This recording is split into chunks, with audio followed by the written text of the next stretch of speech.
Yes. We're talking music. You're I talking love music. it. If you can tell by the note, that's take note. Take note. Take note. That's Hello, what this should be everyone. called. This should be called Mack Flash. Take note. Hello, everyone. Welcome to Mack Flash Music, the show where we like to hang out. We like to talk about music. We like to make lists. We like to share those lists with you, and we hope you enjoy it.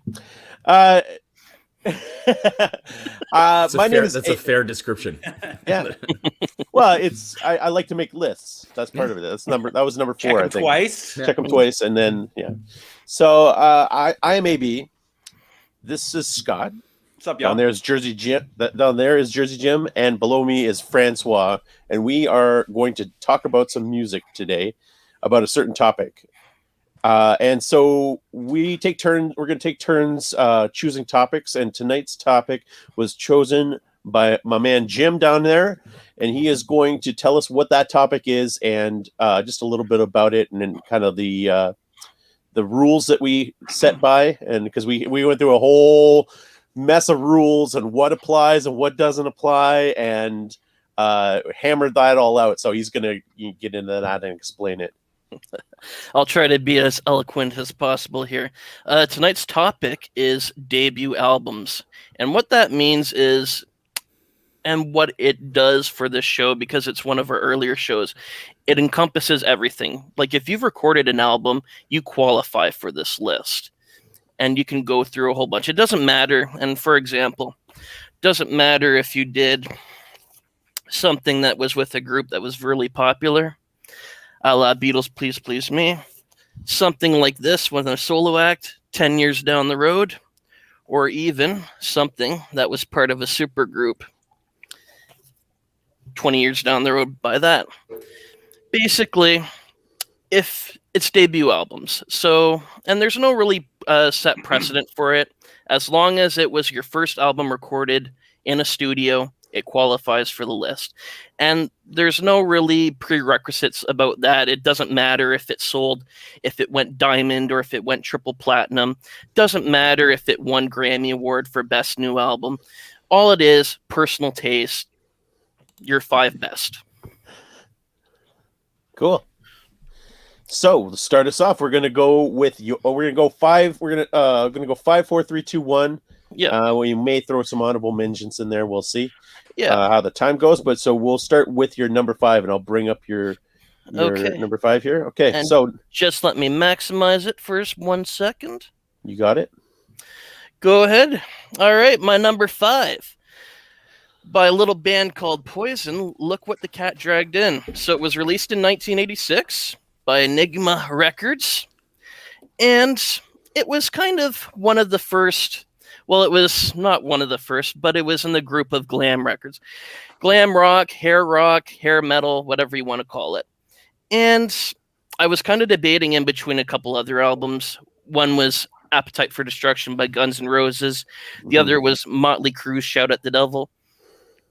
Was it Shout at the Devil, or it was Too Fast for Love, I believe? Too Fast for Love is their first one, yeah. Yes, Too Fast for Love. Thank you, AB. But the reason why I chose this is just because I liked listening to it a little bit better. It sounded a lot cleaner than Motley Crue and Guns N' Roses. Not as heavy, not as kind of raw. Because Motley Crue, you've seen the Dirt. It was raw. It was a little bit faster paced. This one was a little bit more smooth, is the reason I liked it. So you see some of the stats down there. I Won't Forget You, Talk Dirty to Me, Cry Tough are some of my favorite tracks off of this album. I Won't Forget You is one of the classic power ballads of the time. Just really smooth guitar work by C.C. DeVille. Those vocals by Bret Michaels. And then some of the stats there. Made platinum in Canada, which I believe was 500,000 records, and triple platinum in the US, so 3 million records were sold. And it peaked at number 3 on the Billboard 200 back in 1986. If you can bring it down, AB. Oh.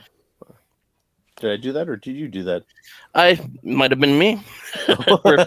we're figuring this out on the way. But it just came down to personal taste for me that was my number 5 choice. Because again, there were so many inspired, and again, the album. Also, I'll show you some of the album artwork, inspired, of course, by the Beatles' "Let It Be." Also, another album that could make somebody's list on here, Van Halen 1. It just came down to smooth vocals, and also it was sex on vinyl as well. Like, just they were out there, they were brash, they had attitude, and I loved every second of the record. And just listening it from track 1 to 10, very enjoyable. Nice. I listened to it not too long ago, and I'm definitely not a hair metal fan at all. I definitely like a few things, but I will say that "Talk Dirty to Me" is a stone cold classic. Like, that song just kicks a lot of ass. Definitely a big fan of that song. And yeah, it's just really that song definitely is a standout for me on that album. Yeah. The rest of it for me is pretty standard glam rock, right? Or hair metal or hair rock. But like "Talk Dirty to Me" definitely stands out of that. Bro. Yeah, so definitely. And I think if you were to put a Mount Rushmore of what you would say would be the definitive hair metal songs, "Talk Dirty to Me" would definitely make that Mount Rushmore. 100% for sure. It'd be right next to Cherry Pie. Yeah, I'm down. That's the only. So I am so excited. My music taste is so different than all three of you, I'm sure. I am so excited to just take and sponge a lot of this in. I am not a hair metal guy. I stick my nose at hair metal, but the glam rock pop of like that or Nothing But a Good Time, when I'm at the gym on the treadmill, I'm like, this class. So I am so excited to look at Poison, because everyone knows the name Poison. Yeah. But I don't know anything off this album. But like I said, moving forward with this show and beyond, I'm more excited to just get an education from you guys. So yeah, Poison's great. And it's funny that they like, I don't know. I mean, we'll get into like one-hit wonders, but like your number 5 was an iconic band already. So like, that's nice to see. So that's awesome. They only build off their success. And my tastes are going to lead more to the mainstream of rock and roll, alternative, whatever it is. But this is the nice thing about this topic, is that it's going to introduce everyone. Everyone on this panel is going to have a different musical taste, which is really nice because again, the topic covers so much, covers everyone, and we're all going to get introduced to a few different things, which I thought was really nice. So Poison, number 5. Look what the cat dragged in. Very cool. There you have it. All right, Francois, what do you got for your number 5? For my number 5, so just a little introduction to all of this. As I was doing my research, I was talking to AB, and the point was there's just too many. There's just too many to choose from, because debut albums, as Jim said, everyone's got one. If you put out one album, you have a debut album, so it can be considered, right? Yeah. And then it was a question of what makes it a top 5 debut album. And I kind of put in this sort of, let's say there was another album by the same band that I like more than their debut album, then that means that's not a top 5 debut album. That's exactly what yes, great. Okay, see, I kind of interpreted it that way as well. So a lot of them dropped off, because I was like, that one's really good. Whoa, but their second one's way better. You know what I mean? Completely knocked off here. I'm so glad you said that. An extremely good point. Yeah. So for my first one, and then my second stipulation was this. I was like, okay, well, how are you going to pick these? I'm like, pick the ones that when you heard it, you obsessively listen to it and I do this thing. I'll listen to an album for like a month, and then 2 months, and if it's 3 months, then you know that album is insane. And that was the case with my first one, where number 5, and there is music here. I hope it won't overtake everything. I've got my volume ready to drop here, but please, if it's too loud, we'll fix it in post. Here we go. Oh, hold on, I lost my mouse. So I got it. I got this. Here we go.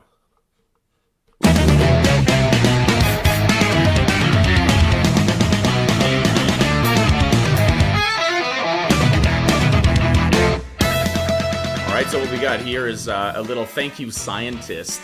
This is their premiere album, Maps of Non-Existent Places. It's a modern prog rock band that includes, the normal regular rock instruments like guitar, bass, singing, vocals, but they also have a violin, a saxophone.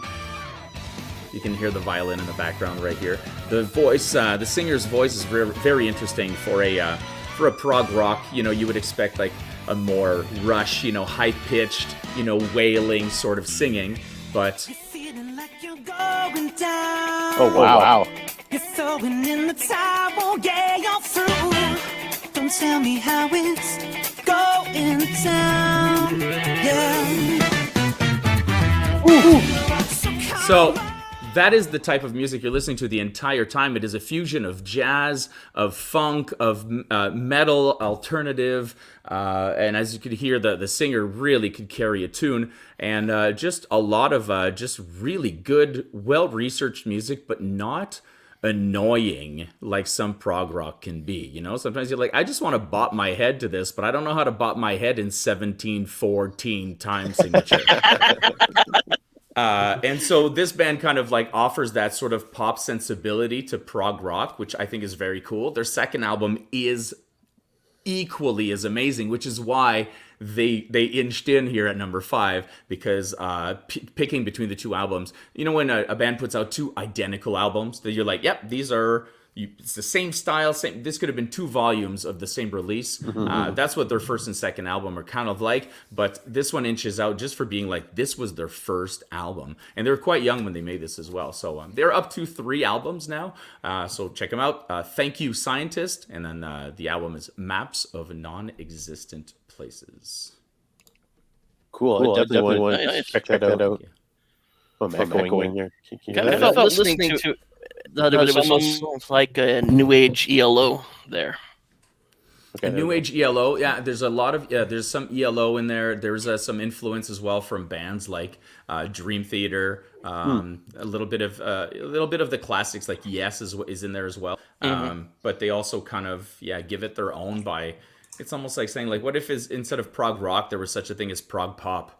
You know what I mean? And because some of the times you heard the voice, it goes a little pop sometimes, but sometimes it goes very prog, but never, as I said, annoying. Which is kind of What year is that from, pal? Oh man, like did you hear it when you were in high school, or is that like? No. I discovered this in my adult life, like in the last. I probably discovered this in the last 10 years, in fact. And when I said I had obsessively listened to it, I remember I used to still have a job back then, and this album got me through like 3 months of just like I hated that job. So I would just go to work, put this and the next album on a loop, and I would just work to it and just listen to it because it's wonderful. That's great. It's great. Nice. Very cool. Yeah. All right, I guess that gets to me. All right, so for my number 5, I did basically exactly what you said, Francois. I was like, okay, I've got about 25 albums here at least to choose from that I all love. And so how do I narrow this down? And so I said, okay, I'm going to only choose albums that I think are my favorite album by that band. So it's the debut album. If their debut album is my favorite album from that band, then I chose it for the topic. And so that narrowed it down to about 7 or 8 from the 25 that I had. And so that made it a lot easier to get 5 off of that. And so my number 5, we're going to start off with my number 5, obviously. And if you were to ask me who the greatest rock singer of all time is, my answer would be the same as a lot of people's, and that would be Freddie Mercury. But if you ask me who my second guy is, and I would say is probably my favorite, who I think is the best singer of my generation, of the current generation, and that would be Jeff Buckley and his debut album, Grace. I've seen that album a ton. Love it. It's like a super Love famous that album. choice. And so I will bring up my screen here. Okay, so from 1994 from Columbia Records. How's that loud there? It's good. No, it's I got it. Produced by Andy Wallace. Grace came out. It was his debut album. It had some really critical acclaim, and it's kind of a cheat for it being a favorite album because it's his only album. It's his only real studio album. He has a couple other albums after that, which aren't really technically studio albums because they were released posthumously, and that is because he died, unfortunately. And so this is one of the famous tracks off it is his version of Hallelujah. Yeah, that's Leonard Cohen's big Hallelujah. time. And this is, to me, this is the definitive version of this song. It is like, I don't need to hear any other versions. There's been a million of versions of that song. This is it. This is all I need. I really like Rufus Wainwright's version, but this version is the best. Jeff Buckley's voice is unbelievable. It's so angelic. This is so beautiful. And it's just on display here on this track. So I said he died. He died when he was 30. He was in the middle of recording his second album, and he was waiting for his band to show up to the studio, and so he decided to go for a swim in the Mississippi River. And so he got into the river, and as he was swimming, a boat went by, and he got pulled under in the wake and drowned. And just a freak accident. I guess they found his body, down the river a few days later. But just absolutely tragic, because here's the track listing for it. Just an absolute travesty or tragedy, because he was so talented. His first album was getting a ton of critical praise. He was working on his second album. He was touring a lot.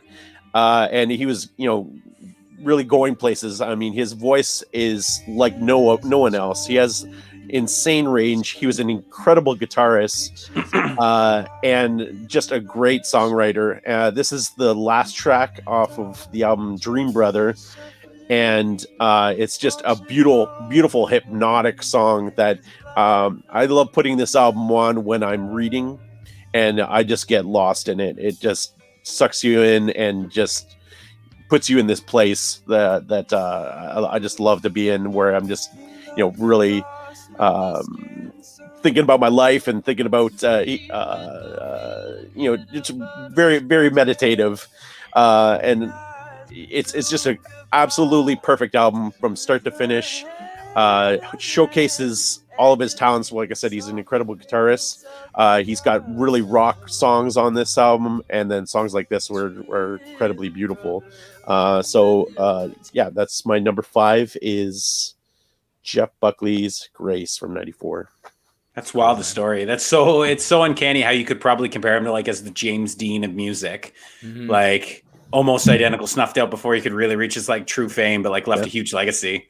Oh yeah, and there's tons and tons of bands that quote him, like David Bowie loved this album. I guess I found out this week when I was doing some research that Brad Pitt was a super fan of Jeff Buckley. He was a huge fan of Jeff Buckley. I thought that was pretty fun, but tragically. His father was a musician as well as Tim Buckley, and he has a very unique voice as well. He never knew his father because his father left his mother before he was born, and so he never met his father. And his father died of a drug overdose when he was in his 20s. And so just tragedy upon tragedy, just brutal. But just an incredible album. I love it. Like I said, there's a lot of unreleased track. There's Sketches for My Sweetheart and Mystery White Boy are two things that are just made up of unreleased tracks, and there's a lot of great stuff on there, but This is the total package. It's all of his talents are right here on display on this album. Nice. I'll have to check it out. That last one, I was going to say, I'm sure Radiohead can probably list him as an influence by the sounds of that last track. That sounds like something Radiohead would put out these days, right? For sure. It's that's one of the tracks that I really kind of dig, where it builds. It's like a 7 or 8 minute song, and it just builds. It comes back down. Beautiful. Cool. Okay. Let's get weird. Yeah, let's do it. I was telling these guys I got a very, very weird music taste. And like Francois said, you wanted to go with something where all my choices are albums I had heard when they were released. There was a lot of either build up leading to it, or I got in. So my 5 to 1, or I was all day one in on. So there was a lot. Like, we'll go through honorable mentions later. I have like 15 and certainly a few that could show up on our next list. We're going to do some best of the decades and some other ones down the road. So I could have gone on a different album here that would have been more universally praised and acclaimed. But I can't lie to myself. I'm obsessed with this album. I think it's definitively a good album, and we'll get into it deeper dive. And AB, funny enough, his number 5 was a musician who was the son of a musician, and my number 5 is the musician who is the son of a musician. And I'm going with Jaden Smith's 2017 Sire. And on this album, there's a few things I want to highlight with this album. The track list here. So what I want to start with is he does rip off quite a bit. So Jaden Smith is going to come in with this album, definitely sampling a lot of what Frank Ocean does and Kanye West, Kendrick, Gambino, and Drake. And if you're going to make an album, steal from the best. He's got the production value behind it. He can clearly put visual cues behind his music, which he does, which sounds stellar. The production off this is incredible. The first 4 tracks, BLUE, make like this really synthesized, like pop music, rap style song that Jaden Smith throughout the album invokes the character Sire, which is his middle name. He's Jaden Christopher Sire Smith. So he invokes this and through it, the story of Icarus, which is an incredible story in itself about the son defying the father. So throughout the lyrics, you're getting a lot of this and his romance and his love. He definitely steals an absolute ton from Frank Ocean as far as like the vibes and the feel of this. But it makes it very visual stunning. Those BLUE weave into each other. Then you get into the meat of the album, Lost Boy, Batman. Batman is just a Jumpman sample. It's the Jumpman, Batman. It takes it. Watch Me is literally Black Skinhead with different lyrics. Sire, The Passion, Jeff George. But the production behind it makes an incredible album. And I don't want to sleep on the number 11 track, Icon, which is playing now, which I'm not going to lie, is probably a top 10 song of the decade for me. It was in Creed 2. It's a big hit. It's been remixed to death by Jaden Smith. But when I put that song on, I'm at the gym, I'm feeling myself, and I'm vibing. So I got my top 3 tracks on the bottom there.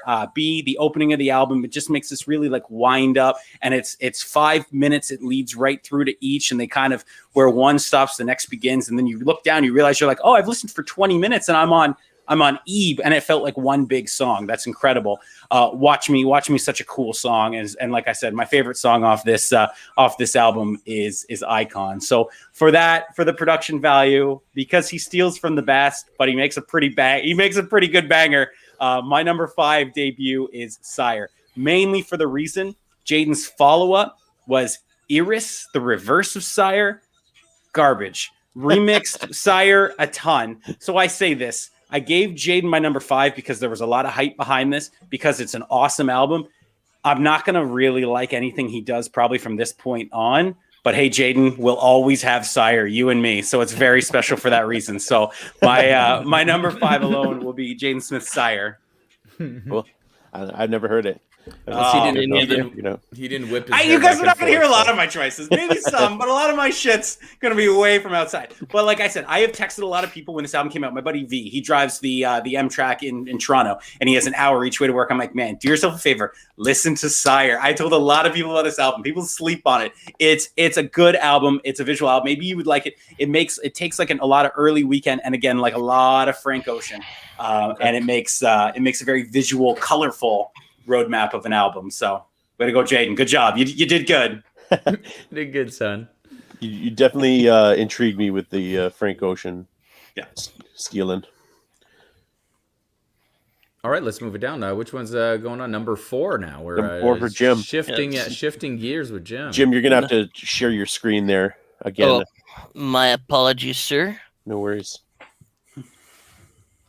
But for number 4, I went back to the mainstream again. It's a record from 1983 from one of my favorite bands, retired back in 2011, I believe. It is Murmur by R.E.M. Very cool. And the reason why I like this album is because it's a different spin of alternative type music. Alternative, you kind of feel sometimes like it's very raw, very distorted sometimes, grungy almost. This is different because it combines some of the punk type music that you heard in the late 70s, but also with some classic rock, but it also added a kind of a folksy twang to it, which you can hear on songs like Pilgrimage, which is one of my favorites. Talk about the passion. Peter Buck's guitar work on this is absolutely amazing. Michael Stipe has such a hauntingly beautiful voice. You can't really understand the lyrics sometimes, or you're trying to guess what the hell the lyrics are sometimes when he says it, but it comes out so beautiful. And actually, there's a story behind Radio Free Europe, which is one of my favorite tracks of all time. So they recorded it in 1981, and it was their first single. Didn't do too well. They did an EP after this, but this was their first LP.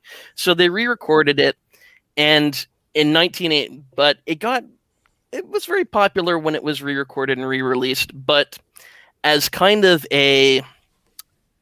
almost an affront to the song. In 1987, when they did their first greatest hits album, Eponymous, they actually put the original version of the song on there and I believe what it said on the album was, this is the original version. Mike and Peter think that it's a far better version than what was released originally. So they threw them a bone. They're like, fine, we'll put it here.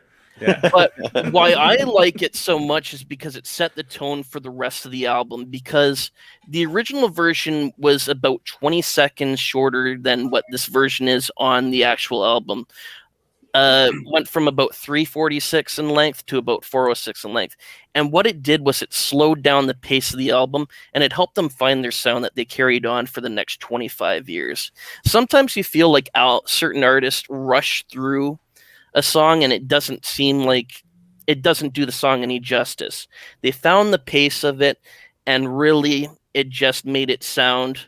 They weren't in such a hurry to get it done, and it made it sound so much more beautiful, radio friendly, and just as one of their definitive songs. And so you see some of the statistics, certified gold in the US and ranked at number 36 on the Billboard 200. And actually, when Rolling Stone did their best of 1983, this album actually, as a rock album, actually beat out Thriller as the Rolling Stones' choice for Album of the Year in 1983. Wow. So number 4, Huge. Murmur.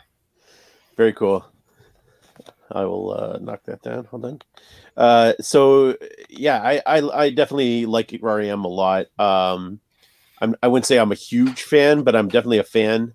I really like Michael Stipe, and I really like him lyrically. Like you said, you can't really understand a lot when you actually listen to it, but when you actually sit down and listen to his read out his lyrics, there's stuff going on there, because he writes about like world events. He writes about poetry and a bunch of different stuff. There's a lot more than just, it's not just fluff. He's a very, very intellectual man, very intentioned man, and he's a super interesting guy. Like when you hear him in the interviews, he's on another level as far as where he's going. He's not. They're rock stars, but at the same time, they're one of the very first bands that had meaning behind what they were doing. For me, and so I really like that. I really like that as when I was younger, that I was like, oh, these guys aren't just singing about nonsense. There's still something more going on here. Yeah, and they did, as far as somebody who doesn't know, but as per what you say, I'm like, oh, they did Losing My Religion, which was like a big song, which again, it's like there's a ton of stuff like packed in that. It's not just generic stuff. Like there's a lot of like theoretical and like faithful stuff in that. So that's neat. That's cool. To me, that's to continue that. What's the Frequency, Kenneth? Yeah. It's possibly one of the first REM songs that I really paid attention to, because it was very different for them at the time, and it spoke to me at the time. But they had done, like you said, Losing My Religion. But What's the Frequency, Kenneth? And you really, what's that all about? That's a weird title. You read into it, and you find out what it's about, and you go, oh my god! And so, like you said, beating up band Dan Rather in the Central Park. Yeah, it drives you. And then them going, what's the frequency, Kenneth? And he's like, I don't know what you mean. What's a frequency, Kenneth? What's a frequency, Kenneth? But but they got me to look something up and learn something. Which they're like it's like what Pearl Jam ended up being, after a while, with a message, band with a message. Yeah. Oh, and I think that's that's a lot of bands that went into the 90s, like REM started in the 80s. A lot of bands that went into the 90s kind of took that and made it their thing too. Like a lot of the bands in that indie scene were like, okay, we don't want this to just be music. We want this to be something more. And I think they're one of the first bands to do that from that era. So. Mm-hmm. And I get why it might not appear on some people's list because, again, with AB and Francois' role, probably Automatic for the People or Monster would probably be a better album for them. And so this would disqualify it. But the more I listened to earlier REM, like I was kind of slanted towards their later stuff just because it was more commercial. It was produced by Warner instead of IRS Records, which kind of brought it more into the mainstream. And of course, some of their songs as well, also because of Man on the Moon, 1999 Jim Carrey, it gets a bigger audience because of being associated with movies. But the more I listen to their 82 to 87 stuff when they were on IRS, the more I really start to enjoy the earlier stuff. And that's the thing with bands too, is that this is their most raw stage. Like this is their original form. This is the stuff that they put on this record. They've been writing for about 6 years, and it's what they were inspired to kind of create as a sound. So Murmur makes my number 4 just because of that. You got me thinking. I'm like, what is my favorite REM album? might be Green. I really dig Green. Green's good as well. All right. Anyway, Francois. And I like what you said there about the debut album. It's always hard to compare the debut album to the follow-up album, or especially to do a good follow-up album, because like you said, these are songs that people have been working on for years. That's right. And years and years. Jimmy, they've tweaked them and then they finally recorded them and they're perfect. And then they're like, okay, now you have a year to do the same thing. Jimmy Iovine says that the first album is what people took 6 years to record. The second album is what people took 6 months to record. That's right. That's exactly it. There's my god, there's a great story. I don't want to blow my wad yet. We'll come back to that, but you're absolutely right. I first took note of that on one of my debut albums coming up, and then the scrutiny that they were under for follow up to succeed, and what they did to uncrack the code. So you're absolutely right, because you take 6, 8, 10 years to do your debut, and then you have minimum 3 years, but you got to strike while it's hot at least one and start working on it immediately. Pressure, baby. And that's where the sophomore slump comes in, right? Yeah. And tons of bands, it's the sophomore slump because they, like you said, they now have to come up with all this on the fly. And while they're touring too, all these bands are now touring with they this just album. put out. And while they're like face nose to nose with fame and excess. Oh yeah. So, one album is not enough to tour on. You usually need a second to kind of be able to do a full show, unless you're paired off with someone else. So that's why there's such pressure to do a second album so quickly. We got to get these guys out on tour so we can, not only line their pockets, but line the pockets of every record label that's making them, pushing them forward, basically. Well, no sophomore slump here, I tell you, because we're number 4 top 5 debuts. Let's see what I've got in store, because even I have forgotten. It was hard to put them in order. I was saying this before the show, and it's something I should say. It's hard to put them in order. So as much as these are described as my top 5, although it does get a little serious towards the end, I got to say this is just like, here's some top 5. Absolutely. Yeah, ourselves, of course. Yes. Well, this album almost didn't make it, but it did in the end. Turn it down a little bit, make sure. You good here with the volume? We're okay, yeah. So yeah, it's Rage Against the Machine, self-titled. Great album, unique when it came out. There wasn't really a lot of rap rock because they came before all of that, before the wave of popular rap rock. So this was like, what is happening here? And then when you heard Tom Morello on guitar, and you realized that all of the sounds were created on guitar, drums, bass, and vocals, which is written in the booklet right there. That's when you realize, okay, yeah, this is legit. And then again, to bring it back to what Jim was saying about, what AB was saying and Jim were saying about REM and how it was music with a conscience, right? Yeah. This is like, this conscience wasn't being subtle through poetry. You know what I mean? They were just being like, oh, it's like the leaves are turning yellow of the world. And you're like, yeah, I guess it is a sort of a renewal. No, like, I'm like, fuck you, I won't do what you tell me. Oh, okay. Oh, okay, cool. And like a lot of swearing repeatedly, so you were as a young angsty, maybe teenager to young adult, you're thinking, yeah, man, this is it. This is talking to me right here. And you're fighting the power just by listening to it, and that's what this was all about. Plus, you look at that cover, man. I mean, iconic imagery right there, enough to grab your attention. But with the content to back it up, on the CD, it wasn't just all shock. It was like the message was there. It was all quality. I chose "Know Your Enemy" to play in the background because my buddies and I used to do open mics and stuff. We used to hang out at a pub, and they had an open mic, and we were like, we'd show up at the open mics, and we were kind of big shots of the bar, and so we would play like Rage Against the Machine, and we would play like all sorts of like Korn and very heavy stuff. We just wanted. Hated you. But everyone really got into it, and we ended up attracting a large university crowd when we did it. So they had to let us do it because everyone would be buying the beer and stuff. So that led to us like hosting, and then this became one of our standards. Know Your Enemy. I had to rap it, by the way, just so you know. You've never seen the poorest performance. There's words I still don't know what he says. I used to just mumble through them, and I still to this day don't know what he says, but I like to mumble through them anyway because it's a really good album. So there you have it.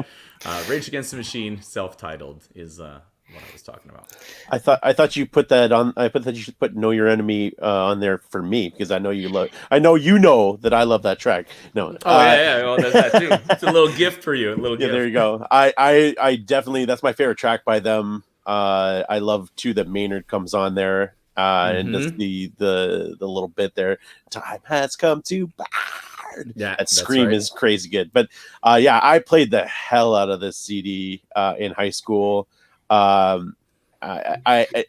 was one, like you said at the top there, Francois. It was one of those CDs that I had in my CD player, and it just didn't leave forever. I had a 3-disc changer, and it was just in there constantly, and it just fueled my high school anger. Like we'll come to my high school anger in my later picks, but that was one of those albums that just fueled that fire. And I remember when Evil Empire came out, the day me and my buddy skipped school and went to Devonshire Mall to buy Evil Empire, and had it in the car, and we're just screaming. We didn't know any of the words. We were just screaming in the car, driving around. Good. And Rage is just definitely one of those bands that like does it for me for sure. It's funny you bring it up because for the longest time there was this album for me. They had released more albums, but I had not listened to them. Like I only listened to Evil Empire and Battle of Los Angeles, and when you're playing Tony Hawk. Yeah, Tony Hawk is where I know him from. But it's like after that I was like, maybe I should check out these other albums, and like they're all very good. Like Evil Empire is so good, and Battle of Los Angeles is really good. Like there's not a bad Rage Against the Machine album. The cover album's okay. Renegades? Yeah, their Renegades final is good. album? Yeah, but Renegades it's a cover album. Good, but it's a cover album. Yeah. They cover Cypress Hill on it, which I was pretty pumped about. Yes. Yeah. Agreed. Would I also be right in saying that "Wake Up" is also featured in one of the more iconic endings in The Matrix as well? Correct. Nice. Yeah, Yeah. Very that's cool. right. Yeah. One of my favorite movie endings of all time. It's a good one. That's And good. what an That's a appropriate good song, needle too. drop. We I talked was just about thinking, I'm like, Needle yeah, drop needle moments. drops. What do you got, AB? Oh shoot! It is me. Okay. Okay. So this is a band that I discovered in high school. This album came out well before I was in high school, but it was one of the bands that got a resurgence in the '90s. And this is a band that sounds absolutely not like any other band. There's no band on earth that sounds like this band, and that is the Violent Femmes. Yes. Their their debut. I saw that on a list. I'm just quick. I saw that on a list, and I was like, "Oh, that's a good album." And so it is from 1983, and it's from released on Slash Records. Wow. I've heard this song. So what you're hearing is "Blister in the Sun," a humongous hit, and for them. And like I said, there is no one that sounds like this band. This is a 3-piece band. You have Gordon Gano, who's the singer, Brian Ritchie, who's on the upright bass, acoustic bass, and Victor De Lorenzo, who's on drums.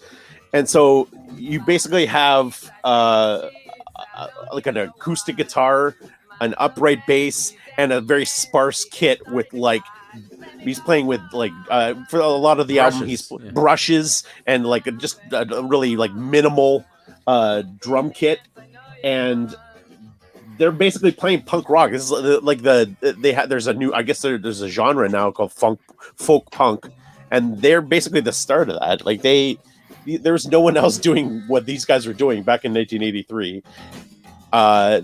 This is Kiss Off. I hope you know that this will go down on your permanent record. Oh yeah. Okay, so the I'll get to. So these guys came. These guys came in the 80s. They were moderately successful, but it wasn't until the 90s and when they started going on tours with like Lollapalooza and touring with a lot of the 90s bands that it really made sense for them, and they got like a really resurgence, and their album actually went back on the charts in the 90s because of their touring and because of people discovering them. And so he had all these bands from the 90s that were influenced by them and knew them that would go on tour with them, and they kind of blew up again. And so that was when I came into finding out about them. And when you look at this album, you go into the album art here, and you see all of his handwritten lyrics. And his handwritten lyrics, like 7 John Doe stuff. Exactly. I am Francois's impressed ears. They these were written when he was 18 years old in high school. And basically, like they started off the band when he was like just out of high school. He wrote all the lyrics to this album when he's 18 years old. I'm like, an 18-year-old kid wrote all these things. So when you listen to the album, you do really hear it, because you get into a lot of the teen angsty stuff. Blister in the Sun's about drugs. A lot of people think it's about some other stuff we won't get into. Self pleasure. Let's just call it self-pleasure. Yeah, there you go. But it's not. It's actually about drugs. There's some drug references in there. Then you move into Kiss Off, which is basically about suicide, about killing yourself, and reasons. He lists 10 reasons to kill yourself. And then there's like a lot of heartbreak. Please do not go. Basically begging his girlfriend not to leave him. Add it up. He's basically trying to get a girl to have sex with him. You go through their things, and it's like just a lot of like high school problems, but there's very like super laying it out there, laying the emotions on their sleeves. And like I said, you got a 3-piece band that sounds like no other. To me, Brian Ritchie does not get enough credit as a bass player. His bass is unbelievable. Like you talk about the great bass players around, and there's a ton of guys that you talk about, but Brian Ritchie's bass is crazy good. I got a chance to see these guys live in Detroit at the State Theater or the Fillmore, and I was front row. I got basically right on the stage, and they just killed it. It was unbelievable. So yeah, that's my number 4, Violent Femmes. Nice. Self-titled. Nice. It is a good album, and I think the cool thing is that you have that punk sensibility to it, but because it's an acoustic trio, like you said, you hear the lyrics very well, and Yes. so you pick up that sort of like, you have that folk aspect of like, I can understand what you're saying and I'm getting your message, but the message is told to you in a sort of like more gritty sort of punk way, and yeah, it's kind of like and then the fact that a band like that. What would be considered a gimmick, the minimal kit and almost like a president of the United States, or you know what I mean, like, oh, you're trying to do this minimalism DIY thing, but that they would have so many hits on that record alone. Yeah. You know what I mean, and you're like, wow, that is quite impressive. Yeah, I would I would put their top, like the first 4 songs on that record, I would put up against pretty much most albums. I would say like the top, their 3 of their big 4 hits on that album are in the first 4 tracks. Blister and Sun, Kiss Off, Add It Up are in the first 4 tracks, and then you have Gone Daddy Gone is later. It's one of the other big songs. But like those top 4, it's like, holy crap. That's the way to kick off your debut album. Like, you're making a statement. yeah, that too, right? Yeah. So yeah, my number 4. Cool. Scott. Nice. Okay. Bring it back here. So my number 4, again, we're going to get in a little bit different taste of music. And my number 4, I guess you could say, is a little bit of a cheat. So this artist had recorded some music in 2011. He recorded what we in the industry call a mixtapes. He recorded 3 mixtapes that received a little bit of notoriety and fame. They were then bought by a Republic Records and released as a compilation with some unreleased songs. And I'm talking about The Weeknd's 2012 trilogy.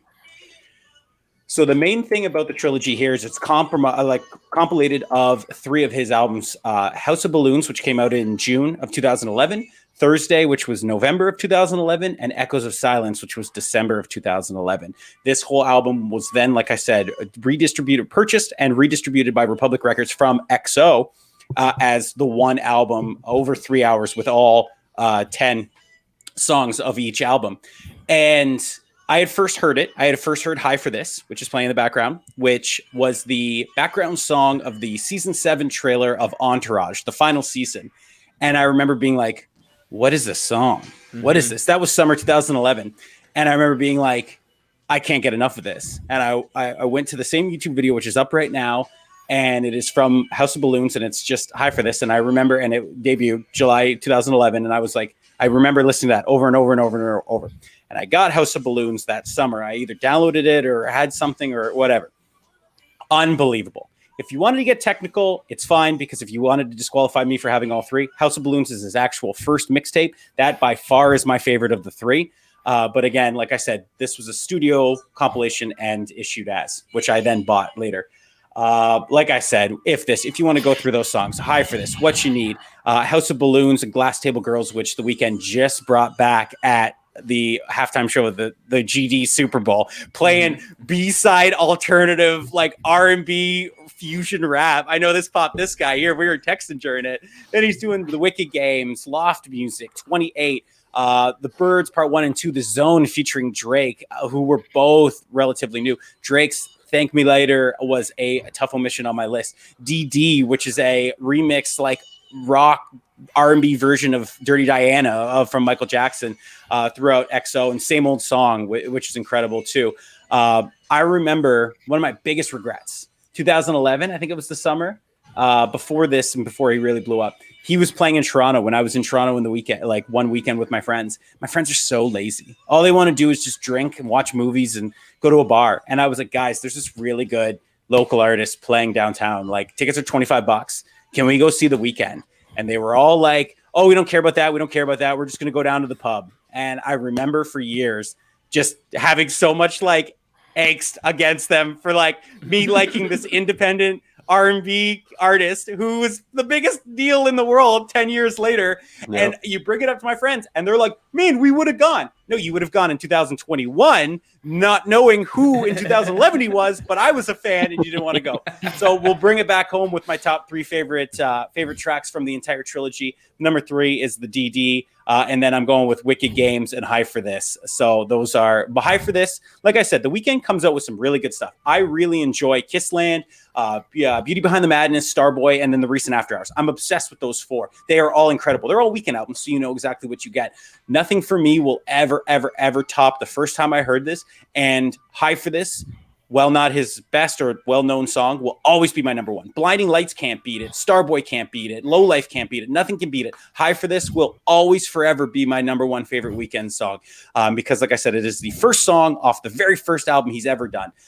Lifelong fan, but like I said, there's something so special about his mixtape compilations before he gets a little bit more poppy and mainstream. So my number 4 is the trilogy, again encapsulating House of Balloons, Thursday, and Montreal, and Echoes of Silence. Yeah, I was a big fan of House of Balloons when it came out. Obviously, like Scott said, Of course. My buddy Steve was like, "You gotta check this out," and so he gave me the CD, and he's like, "You love Susie and the Banshees? Check out what this dude did on this track, House of Balloons." And so I listened to it, and first I was like, sampling Susie and the Banshees, get out of here. And then I'm like, holy crap, this is awesome. Now, did you hear that in 2011, like that summer, or like a year later? 100%. Yeah, awesome.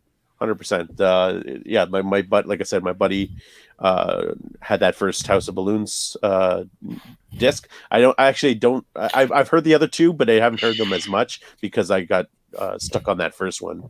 Yeah, But, Echoes of Silence is better, but I mean, it's great. It's exactly what you get. You get like breakup, angsty, sex, excess, like fame, all that stuff that The Weeknd does. He does it kind of like without the confines of playing within the colors and like coloring within the lines. He's definitely more, you'd be way more into it. And it's like his early stuff too. His first debut was Kissland, and he does some stuff with like Kavinsky and things like that, and like really like fusion and like up tempo stuff.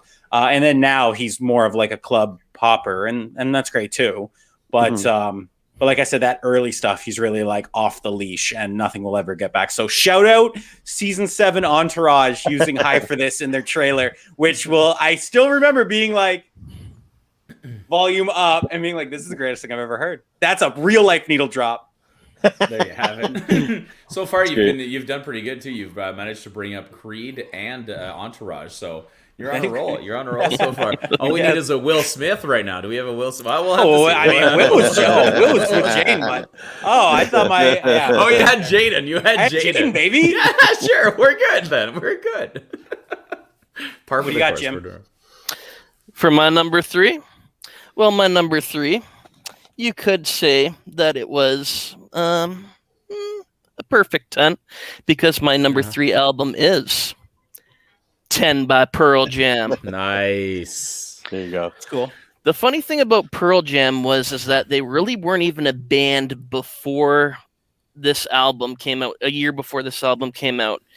Jeff Ament and Stone Gossard were members of a band called Mother Love Bone. And their singer, Andrew Wood, they were actually in the process of releasing the album. And unfortunately, Andrew Wood died of a heroin overdose sometime during 1990. But what that actually did was, as a tribute to one of their songs, or one of the lyrics on their songs from that album, Apple, from Mother Love Bone, was Temple of the Dog. And so together, along with Gossard and Ament, along with Chris Cornell, actually formed a tribute band to him called Temple of the Dog, and a self-titled album came out. And along with that came, they added a lineup of Mike McCready, and for some of the songs, Eddie Vedder. So together with some of and of course, Soundgarden, Chris Cornell was already performing with Soundgarden, so he didn't have a band. So the 4 other guys, along with a couple other members, formed Pearl Jam. And they came out with this banger, 10 million copies sold in the US, 13 million actually to be exact, which is, you think about it, there's not many records that have sold over 10 million copies. Wikipedia actually carries a list of diamond albums on there and peaked at number 2 on the Billboard 200 chart. I think this has one of the top side A's in history. When you look at it, Once, Even Flow, Alive, Why Go, Black, and Jeremy on your A side. I've heard of. I mean, when I've heard of those songs, I'm just saying, like, that transcends someone who is not a fan of this music. Sure. Absolutely. You can't. No one has not heard of Pearl Jam that's been on this earth in the last 30 years, unless you're a baby. And my mom might not. I'm gonna challenge that and say my Linda LB might not have heard that one. Leave in the comments, LB. Favorite Pearl Jam song. She's heard it at her house, but she wouldn't know what it was. It sounds like rock and or roll. Yeah. But just Eddie Vedder's powering voice on so many of the tracks here. And Mike McCready's guitar work. He'll just go on solos that are so amazing on Even Flow, and Alive. His guitar work is just amazing. And they got a little, and it's so clean too. You could tell that these guys had recorded before and they knew what they were doing on this album, because it is just a tour de force. So, number 3, Pearl Jam. It's called 10. It is a perfect 10. Cool. I have to agree with you, man. That like this album should have made my list. I guess it would be definitely an honorable mention. It was one of the early ones on the list, and I don't know why I didn't pick it. Maybe because I went with like, would I put it on today? I don't know if I'd put it on today as much as I did back in the day, but I remember when that came out, I had a job at it was like heritage village type museum place. Okay, so you can visit like the local school and the local church, and they'd all basically built a village with these heritage buildings. And I worked at the front desk in the train station where I had to stay because I was the admissions guy. So everyone else, but no one went to this place. Oh, I forgot to say, no one went to this place. And so it was dead all the time. And so all the other people who worked in like the school and the church and the store, they would all just gather somewhere in a field outside, sit in the sun and chat. But I couldn't leave because I was an admissions guy. So if I left, it was bad. So I just basically sat there listening to tapes. That's right. Tapes. For the longest time. And one of the tapes I listened to was 10 by Pearl Jam. And I would sit there and I would listen to it and I would transcribe all the lyrics with a pen and paper, and I would just write them all down. So that's my Pearl Jam 10. That's how much I like. I mean, I don't know how much I listen to it, but I listen to it very attentively. It was definitely a huge album in high school when it dropped in. I listened to it a lot. I was talking to Jim earlier before we came on about Pearl Jam. I liked Pearl Jam all through high school. I went to college, and then my girlfriend in college was obsessed with Pearl Jam, and obsessed with Eddie Vedder. So needless to say, I don't like Pearl Jam anymore because there's a lot of stuff attached to it, a lot of stuff to attach to Pearl Jam. So I can't listen to Pearl Jam anymore. And anytime Pearl Jam stuff comes up, I'm like, I don't like Pearl Jam. So that Weird Al song is about you then. He's got a song, "My Baby's in Love with Eddie Vedder." Yeah. that's you, man. That was legit. She had first time I went into her dorm room, she had a gigantic poster of Eddie on the wall. I was like, "Oh, you like Pearl Jam?" And she's like, "Let me tell you." And I'm like, "Oh." All right. Well, if we're talking about number 3s, let's see what I've got. This is where I had accidentally stuck an album that turned out not to be the band's number 1 album, but I had one waiting in the wings, ready to go, and I think it fits perfectly at this number 3 slot as well. I'm gonna make sure that I do have, of course, some volume here so you can hear this wonderful song here. Number 3, and I think. Oh, it's great. I love number 2. Oh, and it's not, for some reason it's not playing. I don't know why it's not playing. There should be a clip right there. I know that album. But yeah, so Portishead Dummy. I think I mean I love this album. When somebody had to show me this, because you don't necessarily hear this on the radio. You don't come across it at a party. You're not gonna hear it at the bar. Somebody has to kind of give you this, but it's almost like it's the guy who gives you your first joint also gives you this CD to go with it. He's like, here you go. You want to enjoy some good times and you want to chill out, and so here's Dummy by Portishead. There's not much I can say. It's one of the first sort of albums that popularized trip hop, if you will, or acid jazz, whatever name you want to give it.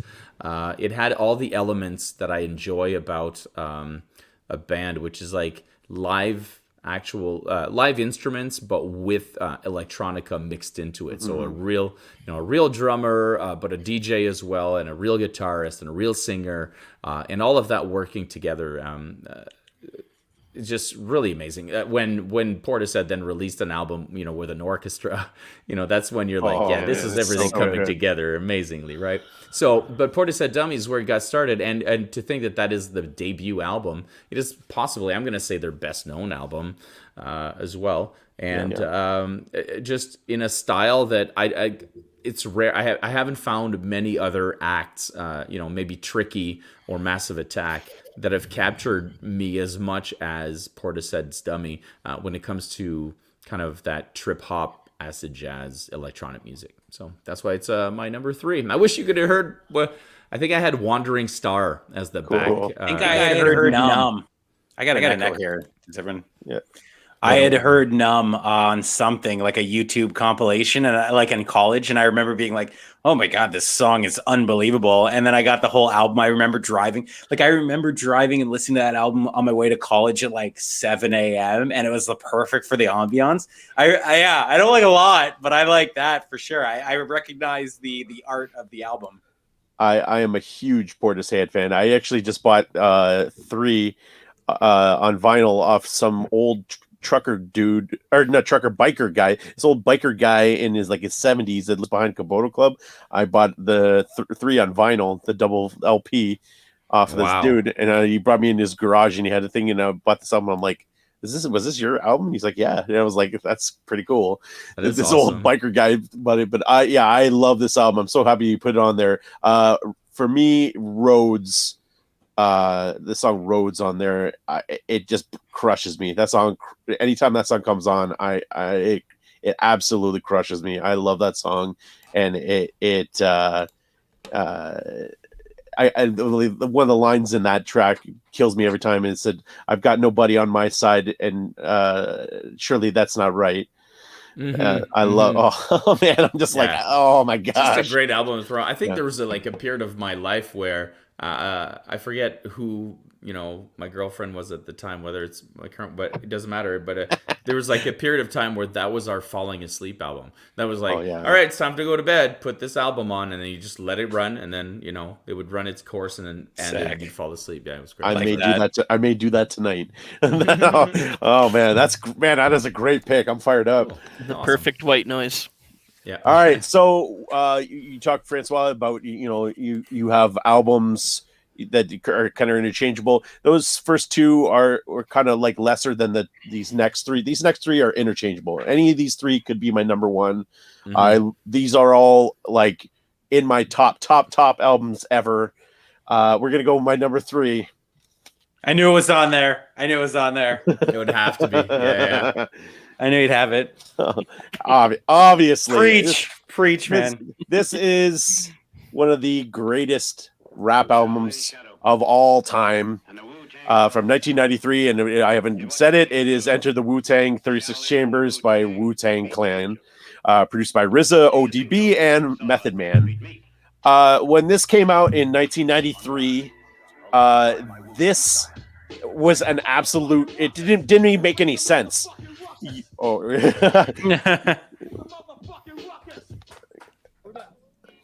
have 9 guys. You have 9 guys in your band, and I'll go through them here.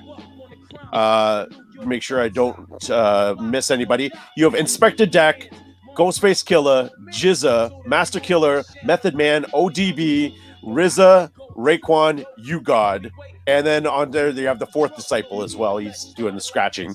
But you have basically 9 MCs. You've had group album rap albums before. But you haven't had group albums that had 9 guys, and not just 9 guys.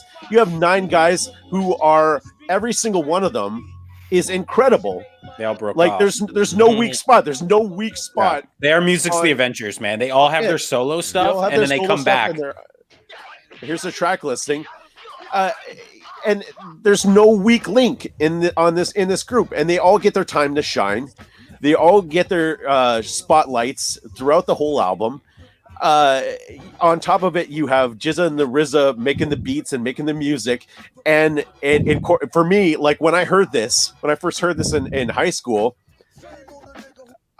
you had kung fu clips over hip hop beats, and they're making references to comic book stuff. They're making reference to kung fu movies. They're making references to all of these, like the nerd culture that I love, right? And I haven't heard anything like this. I'm like, are you kidding me? You're making like kung fu hip hop right now, and like I had this on That's cassette. you love both of those, obviously. Yeah, I love all of these things. Unbelievable. I love all of these things, and so I had this on cassette, and I wore that cassette out. Like I had a one of those cassette Walkmans that would have the continuous. It would just continuously play, and it would just continuously play. Like I just had it on. It would just be on in the background, and so I love this so much that when I got to college, I made a couple short films in college, and one of the short films I made was a little short kung fu flick called the Bloody Fists of Death, and I used nothing but sound clips from this album and from the Jizza's Liquid Swords album. There's the kung fu, the sound bites that they sprinkle in, and so I used a bunch of those sound bites throughout my little short flick there. But this was one of my top albums, and at the end of high school and all through college, and even now, like right now, I'll put this album on right now, and yeah, cool. It is a perfect album. It is a perfect rap album, start to finish. There are no flaws. There is no bad track on there. And like I said, this is my favorite album. Their stuff after this, their solo albums, you can get into their solo albums, whether some of them are really great, some of them are okay, but all things came into line this, and it's funny. I just watched the show. They have a show. What channel was that on? What channel is that on, Scott? Well, I was on Crave. I thought it was on one of the. Was that of Mike's and Men? No, it's the other American Saga. American Saga, and it's all about the history of the group. And one of the things they have in there is that spoiler alert: Raekwon and Ghostface tried to murder each other in real life. Oh, like yeah, that's right. they like Ghostface Killer. Raekwon shot up his house with his family in it, and I was just like, what? They hated each other, and now they're like best friends. So like, I watched that show, and it just brought so much more to it, because I was like, these guys were like mortal enemies that literally tried to murder each other, and now they're making rap songs together. They made whole albums, just the two of them together. Like, that's incredible. So to me, it goes back to the power of music. That music brought these 9 guys together. Some of them knew each other, some of them hate each other, some of them were just guys from the neighborhood, and they brought them all together to make this amazing music. Yeah. So to piggyback on that, it's a Hulu show, so I think we probably watched on one of the streaming platforms. Yep. And AB knows, I want to say this. So last year, I really wanted to dive in to the 100 best rap albums of all time. So this was like the 6th, so I listened to it with 100 days left, and these guys know I did it like Christmas Eve or whatever. Blew me away. Awesome, tight, really fun, really like wide album. I ended up doing like Wu-Tang Forever, the W after, and then the recent stuff, the saga continues. So they have like 9 albums in between that. But man, I implore anyone just like Wu-Tang, like the Avengers. They break off, they go do their thing, they do their movies. Method Man, he's acting, they're doing this. Riz is directing and doing that, and then they come back together, and it's sick, man. It's great. It's transcends. So I've got the chance to see them now twice in concert, and I will say that there's the 9 guys. Method Man owns the stage. Method Man, Method Man, is the man, like the there's star. the 9 guys that are just standing around. Method Man owns that stage. Cal. Method Man, Redman on Versus on April 20th, by the way. And so yeah. one of the cool things that they do, because ODB passed away, is when they do shows now, when they get to ODB's part, they will all hold their microphones out to the crowd, and the crowd sings it. does Sick. ODB's parts. Nice. Sick. Which I was Awesome like, tribute. Yeah. I was like, this is amazing, because obviously the crowd knows ODB's part. So They're all crying at the same time. yeah. I love you. Because I do love ODB. ODB is a madman. Anyway, When I check out a good ODB, like I'm not a big connoisseur, but he's on Mark Ronson's cover album. He does like all sorts of covers, and he does a cover of Britney Spears' "Toxic." Oh my god! I gotta So there's it's a both of those remix, things. and they add a rap part, and it's ODB doing it, and it's like, dude, it's like the best version of that song there is. He's a nut, man. He was a nut. R.I.P. Dirt McGirt. Yeah. Okay. Gert. I'll get to so my number 3 here. Nothing special. It's just like I was again. Wait, shouldn't it? No. It's a phenomenal album. It's my favorite album. A megastar. I'm about to pull the curtain back. Megastar. Very famous, very popular. His debut album I was in on day one. Love a lot of his other stuff, but I always come back to this one. This one I remember being like really special. It was like on TRL a lot and BT, and it was a really, really big deal when he popped up on stuff. And came out 2004. He won the Grammy for Best New Artist, Best R&B, kind of infusing gospel and rap. And what I'm talking about is 2004's John Legend, Get Lifted. Mm-hmm. So John Legend has done a lot, achieved massive acclaim and bigger hits than this, but it's always going to be one of my favorites. So you go through that list, you're going to look at Let's Get Lifted, which is an incredible way to start off the album. Used to Love You, All Right. You can see at the bottom there, my favorite song off this album. The biggest song off this was Ordinary People. Ordinary People was a massive hit when it came out. Number 1 featuring Kanye West, followed up by I Can Change with Snoop Dogg. Mainly, John Legend has become cookie cutter, It's the same thing that happened with like a guy like Michael Bublé. When you find love and you're singing these love ballads and everything's great and all that. Mm-hmm. I find the best thing about this album, there's a lot of angst to it. Used to Love You is about a guy who's sick of his gold digging girlfriend. Maybe a year before Kanye had a little bit more success with the song of that theme. All Right is him coming back out and feeling himself and hitting the club, and he's seeing a girl that's all right. She looking mighty fine in them skin tights, and it's like John Legend today would never sing about stuff like that. Number 1 is about John Legend's juggling a bunch of girls, and he's telling all of them that they're his number 1. He's telling, oh, no, I'm going to leave those girls. You're my number 1. Then he flies across the country. No, those girls, they don't mean anything. You're my number 1. It's fun. I Can Change then. Snoop Dogg comes in. It tells a great story. Snoop Dogg comes in and says, listen, nephew, you got all this stuff going on. You got this one girl. She's doing all this for you. You got to change your stuff. And that's him being like, I'm through with the women. I give up on the pimping. I'm going to repent for my sinning. It's great. And then it goes through and it becomes more of that gospel stuff as the album goes. So, like I said, he became a megastar off this album. It was produced by Kanye West, and he went through Good Music and a few other labels as well too. What was the other big one that was on this? Good Music and Sony, Columbia. So it was through the 3.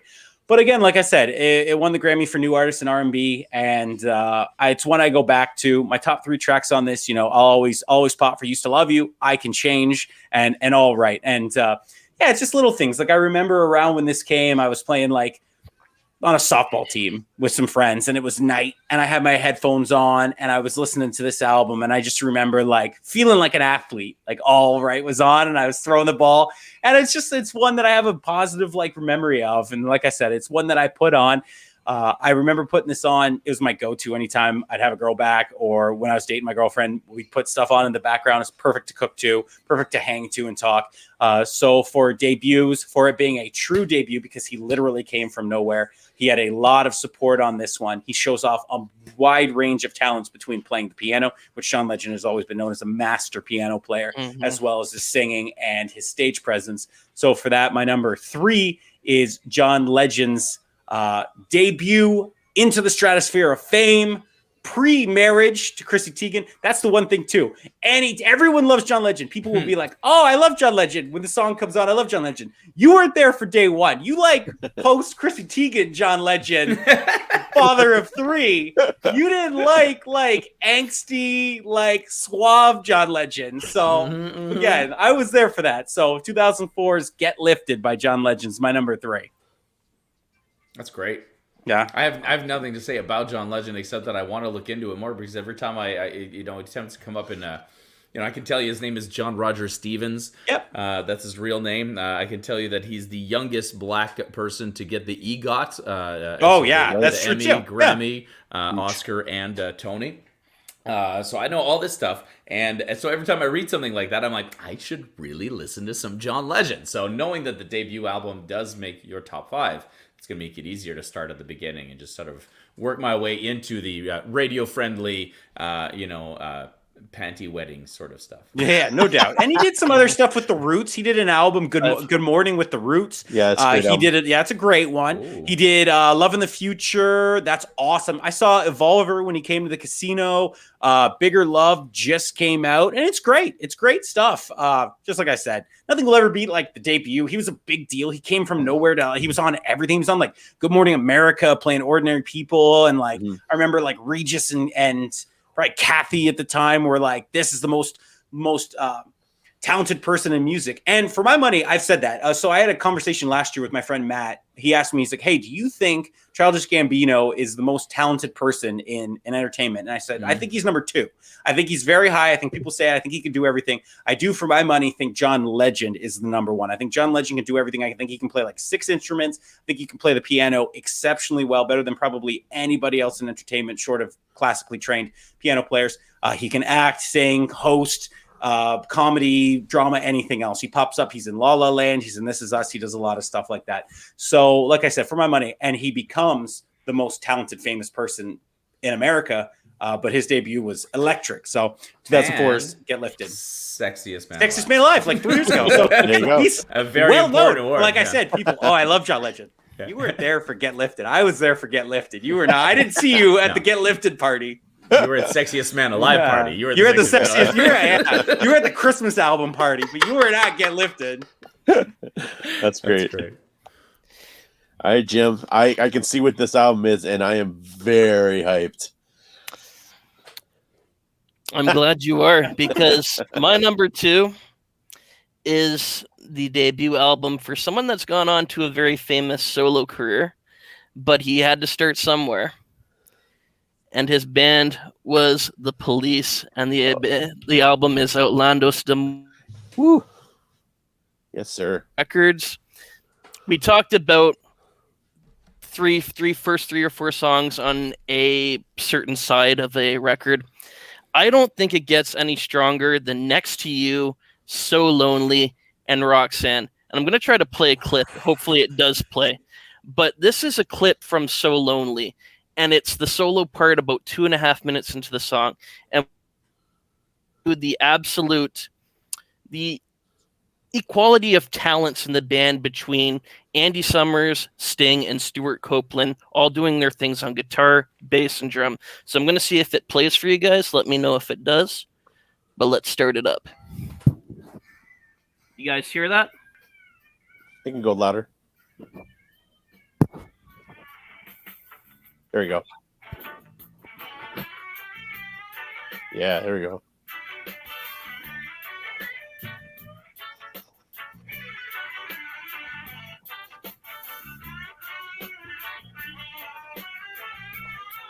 And this is where the bass picks up.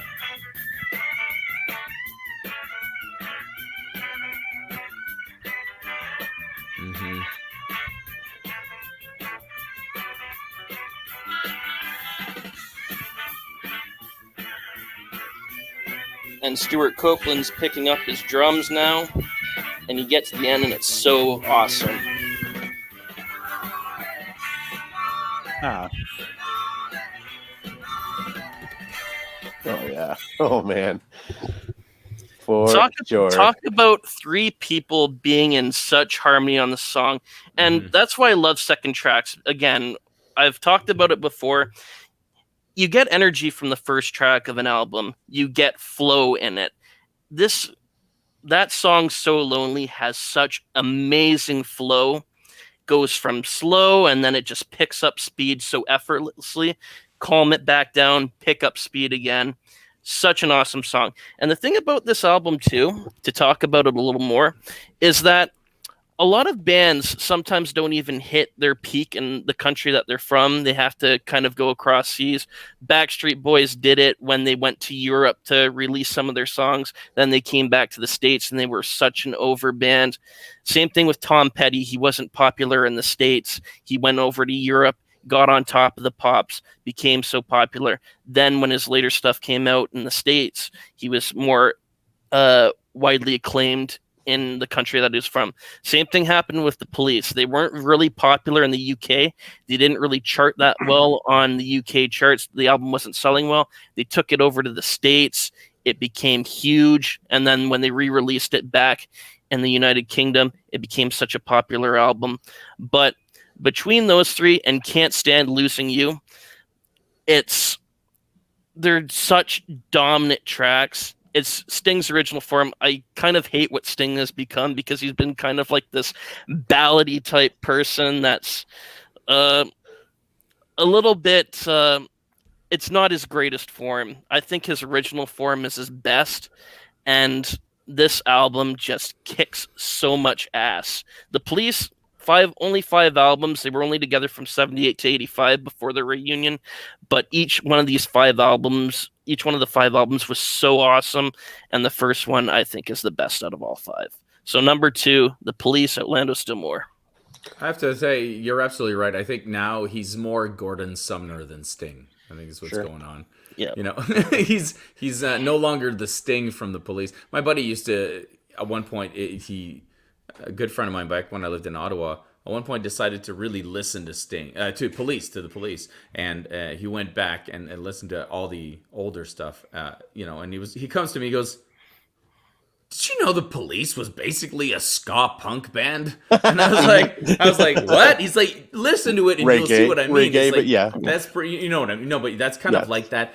It's not what you expect. It's not the Every Breath You Take. It's not it's more of that, So Lonely and all those songs that you mentioned. It's the more upbeat sort of, but like really tight bands and really tight musicians. Well, go ahead, AB. What's great about them is they all come from different backgrounds. So you have Stuart Copeland, who comes from he was in a prog rock band. Andy Summers was in like a punk rock band, and you had Sting, who was in a jazz band. And so you brought these 3 different musical worlds together. And you throw some reggae influences in there, and you have a lot of bands that kind of dabble with different genres within their music, and it sounds contrived, and it sounds like you have your cultural appropriation labels now. But the Police do it so effortlessly, and so they mix it so well that it's seamless. It's seamless in their songs that it doesn't even sound like they're like, oh, look at us, we're integrating reggae. Oh, look at us, we're integrating punk rock. No, it's all so intertwined and so seamless in their songs, and it moves so well in between in the song structure that it's just unbelievable that you can mix all these things. And even later on, you get in your jazz stuff that it's obviously Sting's influence, right? He integrates his jazz influence in their songs, and it's just unbelievable. Yeah. And again, the reason why I think, and nothing against Sting's later stuff, he's become very popular. He's expanded his musical influences to a whole bunch of different things. I mean, All for One, One for All. I mean, it's become marketable to a certain crowd. But the reason why I also wanted to show this is just people sometimes forget how awesome of a bass player he was. Yes. And you heard that too, but the bass sometimes can just control the band, sometimes is the backbone of it. And that 1 minute clip there just shows how it's like an orchestra sometimes. And he controls the speed of everything just by picking up his picking up the pace, picking up the beat of the bass a little bit more. So yeah, number 2, it only one album's better than that for me. So one debut album's better than that. So the police are in my top 10 bands ever. I'm a huge Police fan, and I told Jim the other day that I am a card-carrying member of the Sting solo album fan club. We are very few, but we are proud and we are strong. I love Dozens of us. Yeah, there are dozens. There are Literally dozens. dozens of us. I love his solo albums up until basically where he does his musical, and then that's where I sound off. Like I'm not down with him doing albums with Shaggy or whatever he's doing now. But like I will say, his first 4 albums are really good. You can literally compare this entire conversation to replace Sting with Phil Collins. Yeah, sure, absolutely. We're having the same conversation. Started with Bone Thugs, baby. That was my first foray into Phil Collins. It's when he partnered with Bone Thugs. With Bone Thugs, right? But I think that again, when we were talking about REM, the Police are another band where you have Sting, who basically writes all the lyrics to all the songs.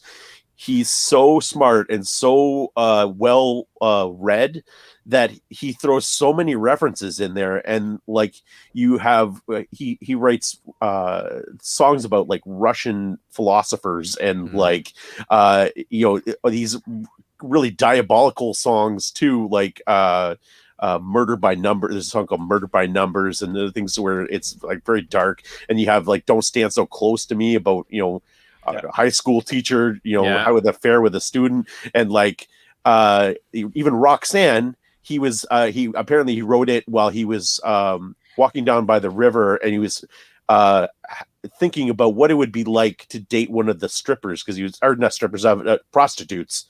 And so he had this thing where like, oh, I wonder what that would be like to date, like to have that as your girlfriend. And so then he incorporated it with Cyrano de Bergerac. That's where the Roxanne comes from. And so like you have this, guy who's like just on another plane, intellectually, writing these pop songs. And I just love it because on the surface, right, they're pop songs. You can take them for what you are, or you can dig deeper into the songs, and they have these other meanings. Like I always think it's funny that Every Breath You Take was one of the #1 wedding songs of that year. Meanwhile, it's about a stalker. It's a stalker. People would often walk up to Sting and be like, "That song, man, that's me, man. It's like you're talking about me," and you'd be like, "I'm calling the cops." Not. Yeah, I'm calling the cops. But that's one of their biggest songs ever. One of the biggest love songs, and it's about thing. But that's what's great about that band, is that there's so many layers. So it's three guys making this music, and it's so good. Yeah. I love the Police. Clearly. Oh man. Well, mine is my number 2 is not the Police, but I think it's a band that you're going to enjoy as well. Okay. Top 2 debut albums. This is one of those albums that could, is the second one better than the first one? I don't know. It's close. So let's take a look. My number 2 goes like this. Very cool.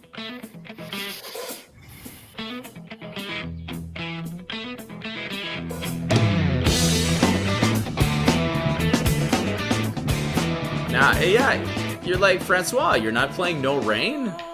No. For God's sakes, no. I'm not going to play No Rain. The only song that most of us casuals know. Exactly. You would know No. No Rain. Is it Blind Melon? Yes, Blind Melon, yeah. That's the band? You've heard No Rain. I guarantee you've heard No Rain. So, the cool thing about that is that No Rain is possibly the most simplistic thing they've ever written.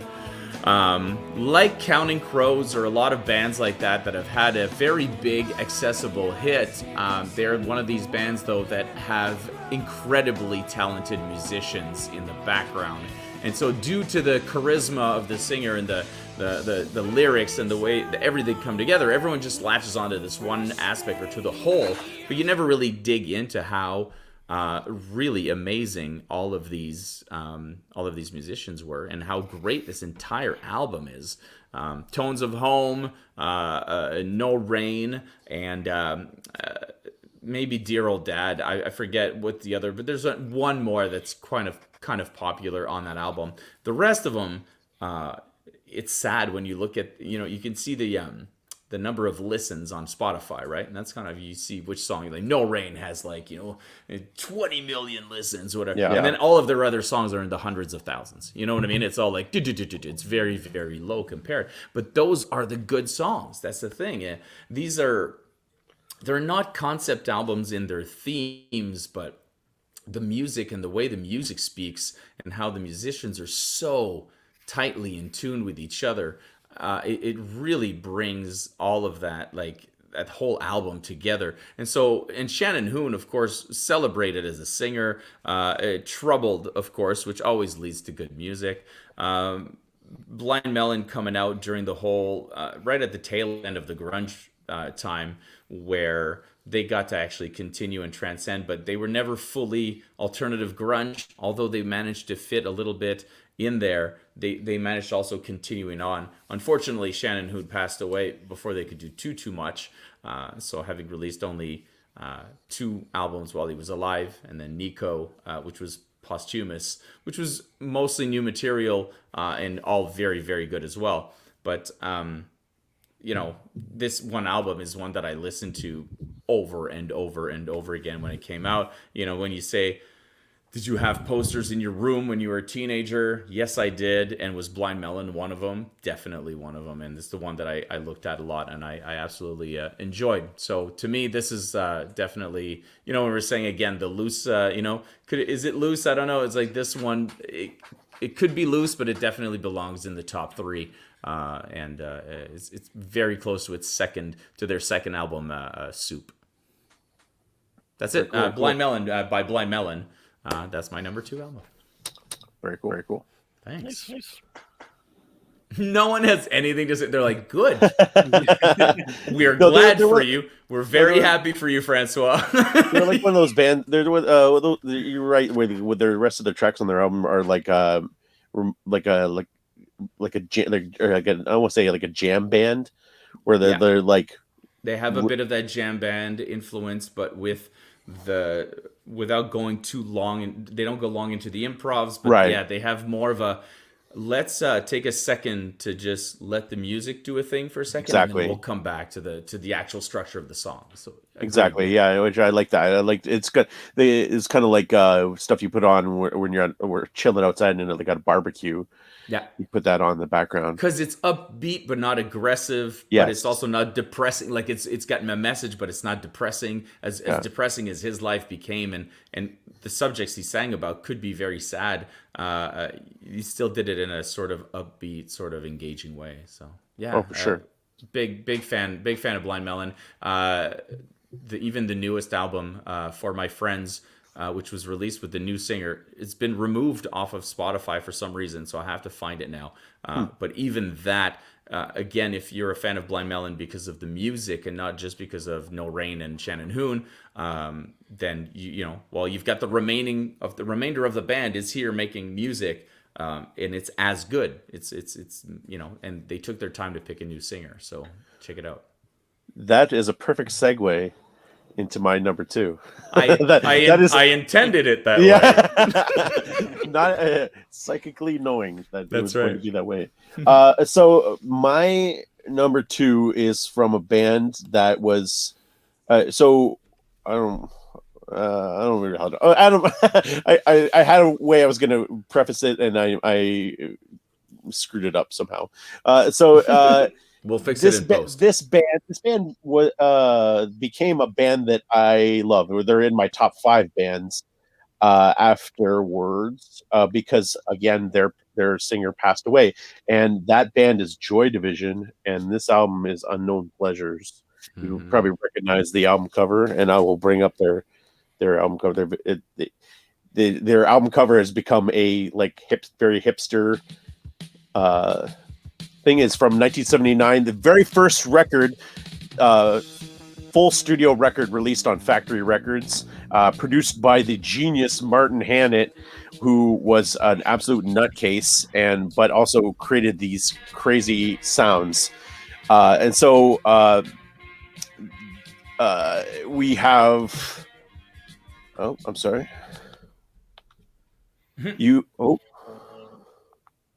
Back. Okay, you have Stephen Morris, you have Ian Curtis, you have Bernard Sumner, and you have Peter Hook.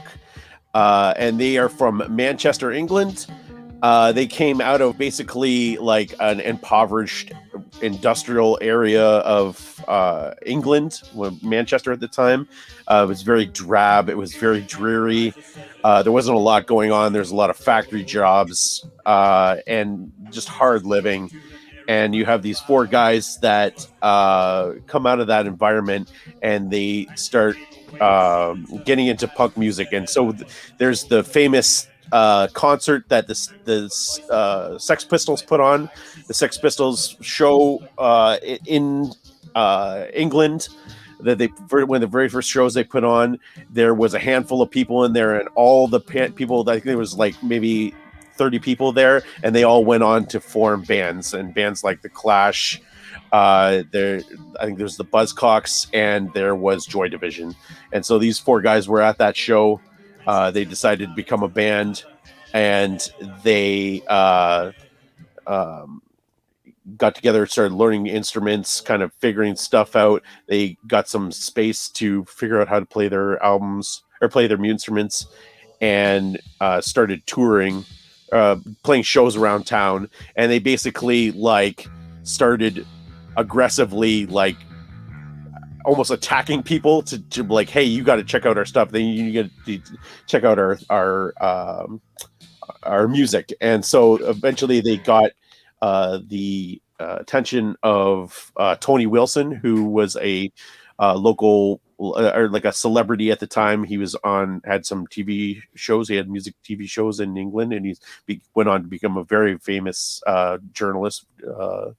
And so he had a show, and he basically put them on, and they started getting some recognition. If you don't know, they went on to be New Order, and unfortunately they went on to become New Order because right on the verge of their major success, and they were about to go tour in the US, Ian Curtis ended up killing himself, hanging himself. He had epilepsy. There's a track on there. There's actually the second track that was playing on the thing. It was called "She's Lost Control," and he worked at this one place. There was like a employment agency, and there was a woman that would come in, and she had epilepsy, and he had found out that she had passed away because she lost control of her epilepsy. So he wrote that song about her, not knowing that a year later he would also have epilepsy and come down with be diagnosed with epilepsy, and he'd have these seizures. And so he would have these crazy dance moves that he had on stage where he'd do this like spastic dancing. And so people didn't know that when he would have his seizures, because they think it was part of his act. So when he first started having seizures, people thought it was part of the show. And so he had these like crazy grand mal seizures during the show, and people thought, oh, this is part of the act that was going on. And so he suffered really badly through his epilepsy. He had he got married super young, and he had a lot of marital problems. He got involved with this other woman, and there's a whole big problems. And so he was facing a lot of demons, physically and mentally, and like it really comes out in his lyrics. And when you get into their second album, it's even more so. Like basically, like when you listen to the second album, it's almost like a suicide note, and it's like it's very chilling to listen to the second album lyrically. And like when you there's basically there's tons of stuff that you can watch. There's an actual like dramatized movie called Control. that dramatizes the whole story of Joy Division. And then there's a really great documentary called Joy Division, all about the band and like what they went through. So like I said, after Ian died, they went on to form New Order, and New Order became one of the biggest bands in England. And so I came to New Order super young. I was a big New Order fan when I was a kid, up until high school, and I had found out that there was this other band, Joy Division, that they came from, and I listened to them, and I was not into it because it was not. There was the New Order that I listened to was this poppy, dancey, upbeat music, and then Joy Division was this drab, like dreary, like really depressing stuff, and so I couldn't make the connect. And it wasn't until later, as I grew older, that I started to connect more with Joy Division and the themes they had there, and like the struggles of life and that kind of stuff, that I really connected more with Joy Division, and it became a really great album for me throughout college. And their second album as well, but this one for sure. But yeah, I still love New Order more.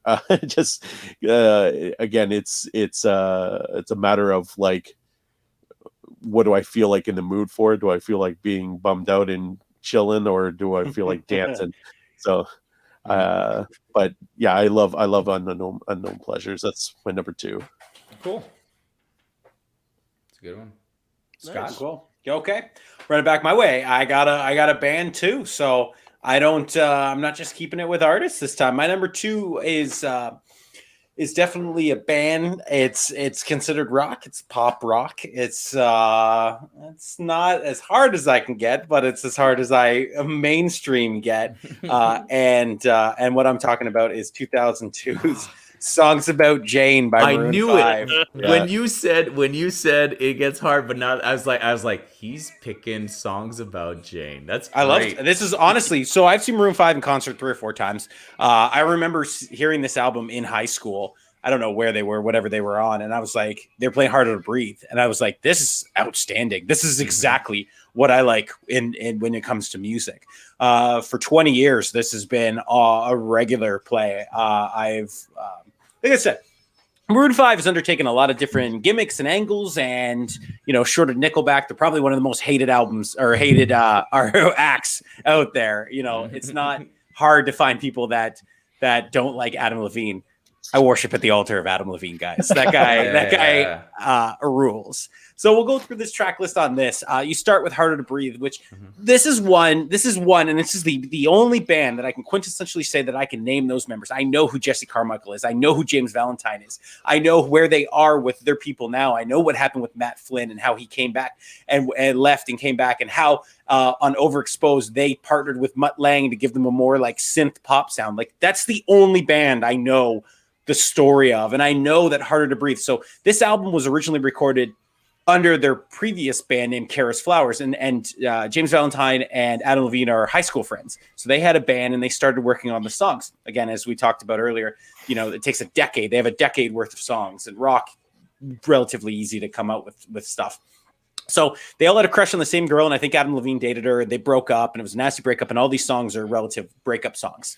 But Harder to Breathe was written after the record label was like, we need you to come up with something good. We need you to come up with something that we can play on the radio. We need you to come up with a hit that will get spins and get people to listen. And because of the pressures closing in, and it was Harder to Breathe, they wrote Harder to Breathe. I think that's a super neat story. As the album goes through, This Love was a massive hit. You want to talk about that? That was one. Sunday Morning. Those are songs that are still played on Sirius today on 2000s, and as well as they're always played in concert as their encore songs. For that reason, like I said, I like the whole story it weaves and tells. It does, how a couple breaks up, they get back together. You can listen to these songs, and there's albums, hip hop, rap has a lot of great storytelling devices. Dissect really helps me listen. It's a podcast I listen to, which really breaks down the themes and what some albums and songs mean. But this was one that I remember hearing in high school, being like, I get what this album's about. I get what these songs, like, they're not just pop. The songs are telling a story about the failed relationships and how it goes through what they're talking about. And again, I mean, the titles themselves tell you as well too. Swedish Goodbye being the last track. So my top 3 favorite, Harder to Breathe, and then 1A and 1B are the very, very, very underrated Tangled in the Sun, which are the 5th and 6th albums off this. They're not 2 that got any album play, but for that reason, they're just, kind of rockier, kind of poppier. Those are my 3 favorite tracks off this. So if we were ever doing an album of favorite albums from high school, this would be 1 or 2, but it would be very high up. It would be high up, but I wanted to make sure I got it on this one because for a debut album, I really like It Won't Be Soon Before Long. I really like Hands All Over, Overexposed, Red Blue Bills, V. It's all good stuff. I've been a lifelong fan, but for me, there's nothing as sweet as the first time I heard Songs About Jane, and I'll always go back to it and always be like, this is when, before the ego of Adam Levine took over, because it has. Can't help it. And before, there's another Sexiest Man Alive, who knows, but before all that took over and before they became hated, they were just a really fun California band from high school, and they achieved it. They got fame and notoriety. So for that, I love Songs About Jane. What I immediately notice on that is the 2002 release date of the album, because from what I remember, until 2004 was when I started high school in grade 9. I was in grade 7 at the time the album was released. Didn't start to really chart until then with This Love, She Will Be Loved, and Sunday Morning were the big hits that came out in 2004.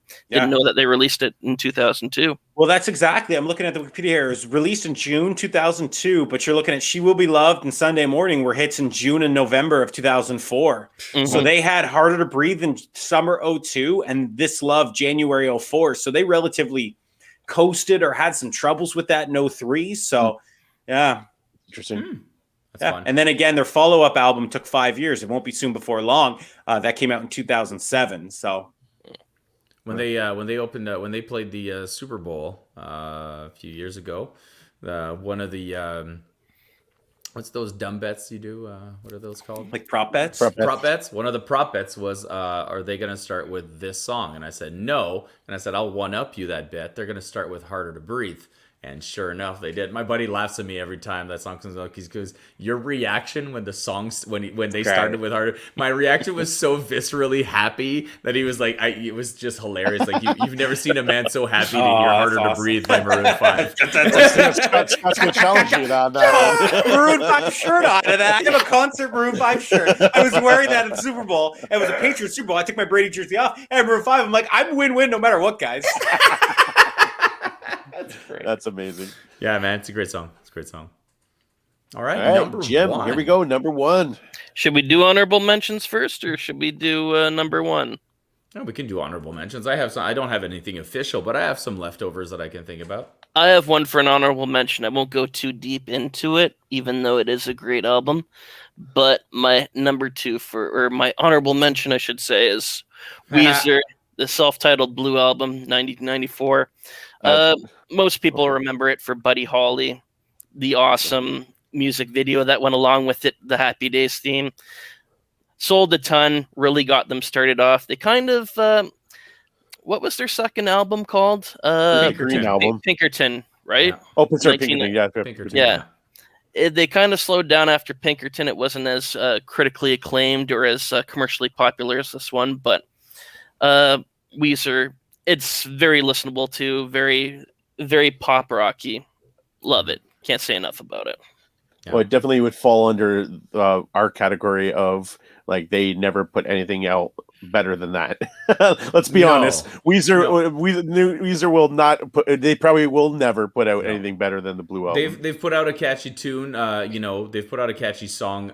Here and there. That you go, yeah, okay, I gotta agree that's pretty good. And even after a while, like even Pork and Beans ends up being pretty decent. Like it's catchy, but nothing you can't take a whole album by Weezer and sit through it like the Blue album for sure.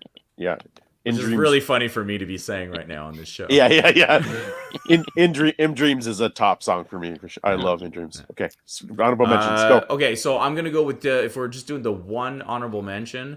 then I'm gonna go with Appetite for Destruction, which Jersey Jim mentioned before, and almost made my list because it was one of the first albums. Not only well, it was one of the first albums I ever listened to in general. The entire album, and that I knew it, and then I was like, wow, what's going on here? This was new. This was different. Yeah, there's a naked lady on the inside. The whole thing. Actually, funny story about that, Francois. That's actually the alternate cover. So if you ever get the alternate version of it, it's a naked lady slain on the ground somewhere. Yeah, being attacked by some demon or whatever. Demon, who's like licking her or something crazy. I don't know what's going on. Yeah, but yeah, I used to have that in a tape. It was the tape version. But anyway, yeah, that's my honorable mention then. All right, my honorable mention is DJ Shadow introducing from 1986. Wax. Yeah, that's a great album. Cool. I'll just say my honorable mention. I'm looking at my list. My number 6 is Drake's "Thank Me Later." Okay. He achieved higher heights. Everyone has "Take Care" higher. I listened to both, and I'm just like, man, "Thank Me Later" has Over, Show Me a Good Time, Fancy, and Find Your Love. And I just remember like watching that when Find Your Love debuted the video, and I just remember it being a big deal. So like I said, for Drake's debut and his catapult to superstardom, I like it even more over his higher received, better sold Take Care. It's his Thank Me Later album. Cool. All right, Jim. So we're on to number one. Go. Not quite yet, AB, because I want to give an introduction to this. Here we go. To honor the man properly, because I would probably say, I'm going to bet safely that I have not only the oldest physical album on this list, I actually have the copy of it, but I also have the oldest album that anyone's going to have on the list. And the guy, I always remember this guy from Sesame Street because of the pompadour haircut. His energy, he always looked so happy and so excited to be playing. And that's what music is about. It's about enjoying what you're playing. And not enough can be said about this guy. When American Bandstand did their 50th anniversary, he was the band leader for the song Good Golly, Miss Molly. He's the innovator. He's the originator. He's the architect of rock and roll. The album is by Richard Penniman. You may know him as Little Richard, and the album is called Here's Little Richard. Released all the way back in 1957 by Specialty Records. Cool. It's a cool album, man. And I know the times are a little bit different, especially when you consider that they were calling the R&B and hip hop charts at the time the Billboard Black Singles charts. Ooh. But yeah, that's wouldn't really fly today, would it? Yeah. But basically my top 5 list of every week. Scott's Black Single charts. That being said, the man was the first. He is one of the, if you were to put a Mount Rushmore of true rock and roll greats, he would make the list. We lost him just recently in 2020 at the age of 88. He combined jazz piano, he combined a bit of gospel, and he combined blues with a great orchestra section behind it. And not enough accolades on this. 13th peaked album on the Billboard Pop charts, 4 top 40 singles on the pop singles chart, and on the R&B chart, 7 of the 12 songs on this album, which is only 28 minutes long. So you want the album to go on so much longer. 7 top 20 singles, 2 number 1s, and 2 more were number 2. So 4 songs that made top 2 on that chart. And just the energy when it starts. I can't do the woo like Little Richard does. No one does it. Not even Ric Flair, Jerry Lee Lewis does it the way he does it. But the man just through his song. There's so many covers of these songs. Long Tall Sally, Tutti Frutti has been covered by Elvis Presley. When you think of all the artists that have been influenced by Little Richard, Elvis Presley, Jerry Lee Lewis, when he was in England, he taught his vocal stylings to Paul McCartney and the Beatles. So his influence is carried on for so many years. And the flamboyance too. Like this, you think about 1957. a guy with a pencil-thin mustache and a pompadour haircut, that was considered bold at the time. And he But- was and black, He and was, black. he was a little black and a little effeminate in his Exactly. mannerisms as well. So yeah. He pushed every boundary. Yeah, he Yes. pushed boundaries at the time that that were groundbreaking. First to really integrate his concerts in the Deep South too.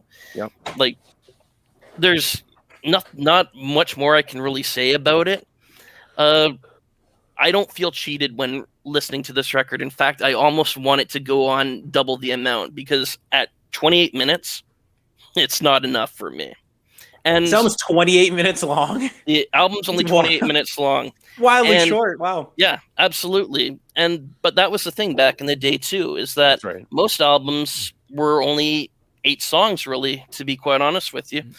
Your best 8, put them on the album and see what they would do. And the fact that there's 12 on here and that you have 7 that made that much impact on the airwaves, can't say enough about it. Well, that speaks to how long the songs are as well, too, because they wanted songs to play on the radio, and the radio would not play songs that are over, like, basically over three and a half minutes. Yeah. As They- Tom they- Petty says, don't bore us, get to the chorus. That's right.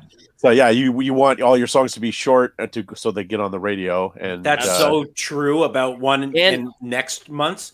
Like Timbaland produced, and he does 8-minute songs. None of them were on the radio. None of them got radio play. The other thing too is that they were all the songs were made to fit on 45s as well, because single albums with 45 records didn't really carry a whole lot of space on them too. So you had to get something that was really quick, danceable, obviously, and popular enough to put into a jukebox. And the guy constantly delivered. The album's a little bit of a cheat because he was releasing some of these songs a little early, so it's kind of a compilation album, but then some of the songs were also released as singles afterwards and still charted. But Cool. you can't say that everyone probably that has made an album has been somewhat influenced by Little Richard in some ways. So that's why he's on the list, because I don't think without this album there isn't the evolution of rock and roll as we've seen it. It's funny. I almost picked, and for real, I almost picked a 30-minute album myself as a debut album. That would have been Sum 41's Half Hour of Power. And the same sort of idea. Where I love that album. I listen to that album obsessively. But the same thing, because it's 30 minutes, when you get to the end, you're like, what? Already? No! Let's listen to it again. Or, now there's a second album. Let's go to that instead. You know what I mean? So I'd rather an album be too short than too long, though. for sure. agreed. Yeah, Oh, that was in my hip hop 100 albums. There's some that are 2 hours, and we'll get to that even at my number one. But there's some that are nice. Like, I'd listen to it at the gym, and some I'd look at and be like, I gotta listen to this whole album, and it was like an hour 40. Yeah. Go figure. man, A lot of oh, Diddy man. albums. All right. Well, when you start throwing in all those like interludes and all that crap, We'll it's like talk about skits in a little bit. Yeah. Francois, what's your one? All right, so my number one, this is something I discovered again in my adult life, and later than I should have. Like, I was late to the party on this one for sure, because I used to go up to people and be like, "Oh, have you heard of this?" And they'd be like, "Yeah, man, like so many years ago." And I was like, "Really?" I don't know how they fell on my radar, but I do know the moment I heard this, and I don't think this is the opening track, but the moment I heard this band, I was hooked. So we've got ourselves. oh yeah.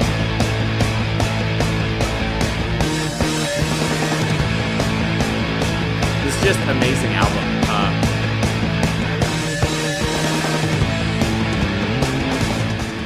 Just a great album in general. As a guy who likes to play the drums in this are incredible.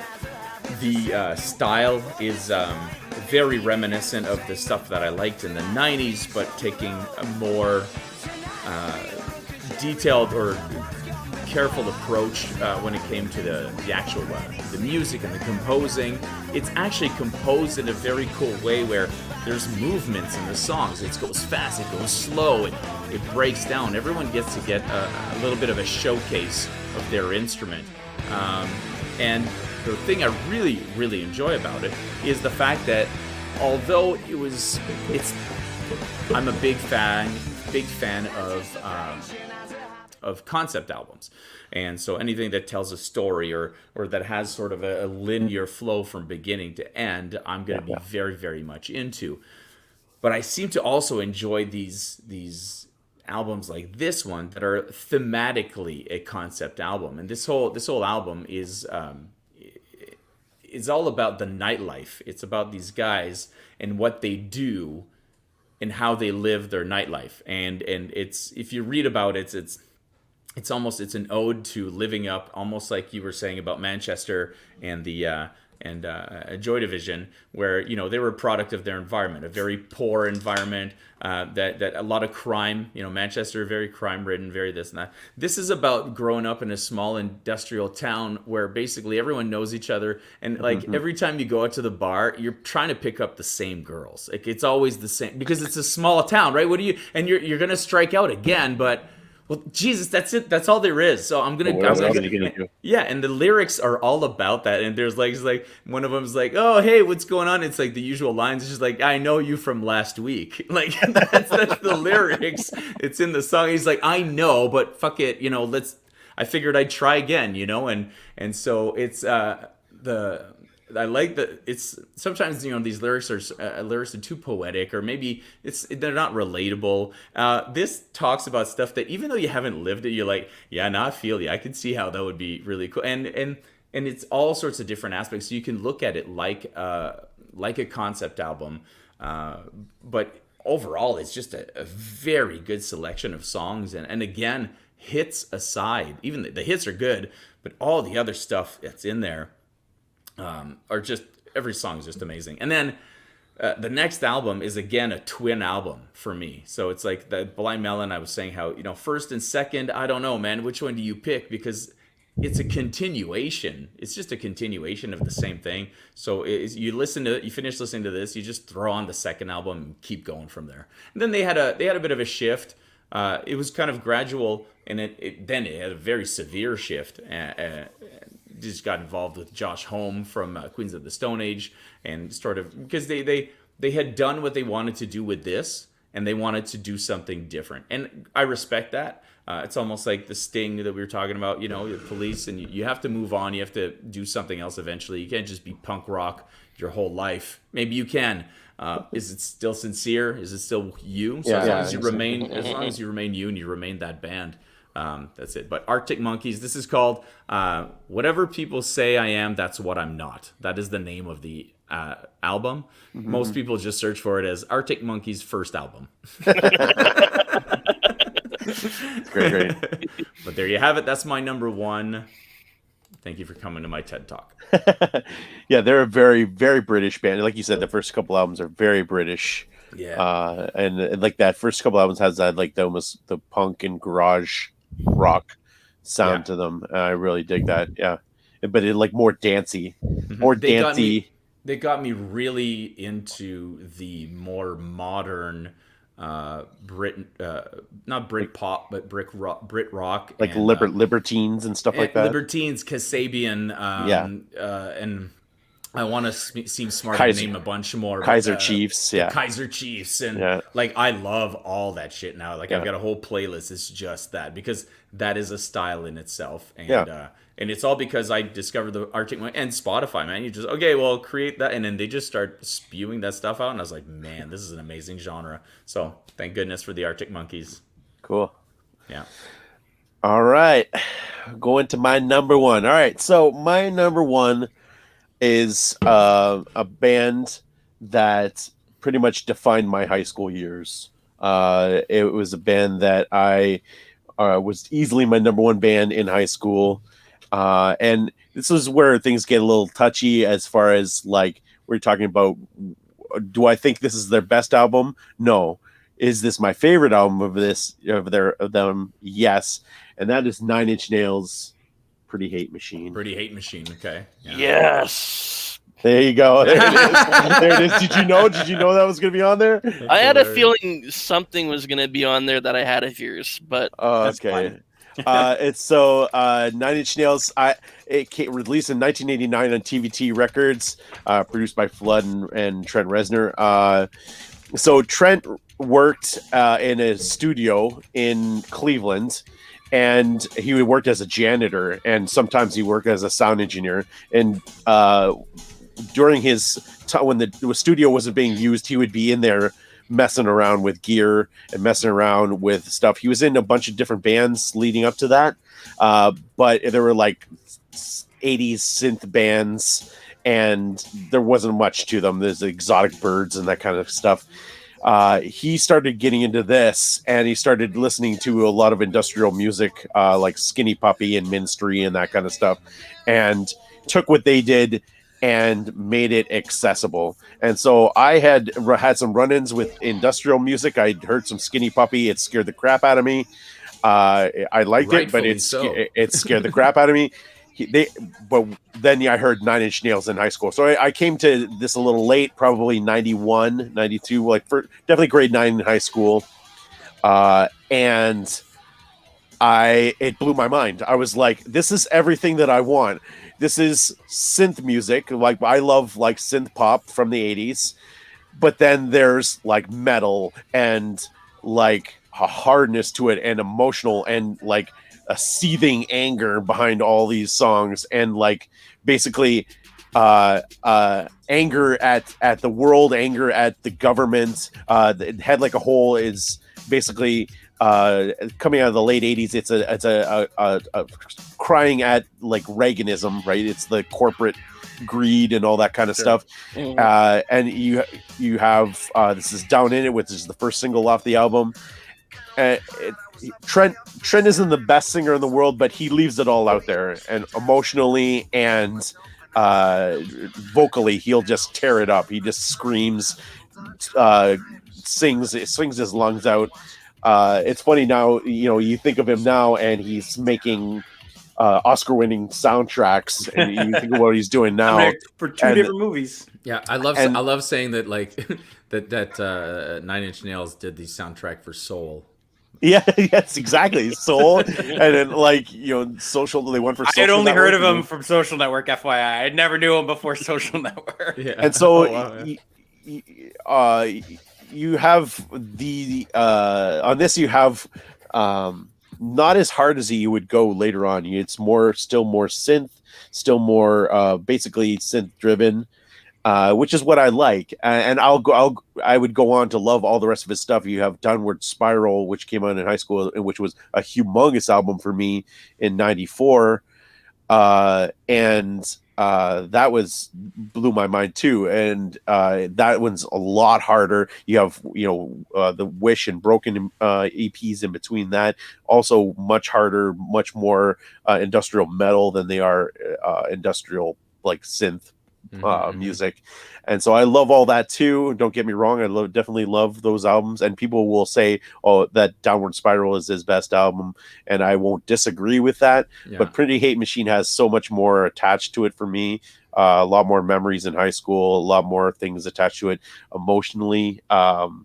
Struggles through high school, and music, was a refuge for me. Always has been. And especially during high school, it's the same for a lot of kids, right? When you turn to your music, during tough times, and Pretty Hate Machine was one of those records for me emotionally that when I was struggling, and it wasn't anything major. It was never anything major, but it was teen stuff, right? In teens, every teen goes through problems, every teen goes through struggles. And hurts and trials, and Pretty Hate Machine was one of my go-to records that when I was feeling down, or where I was feeling like I was alone, I would put on Pretty Hate Machine and find solace that here was a guy that was feeling a lot of the same feelings as me.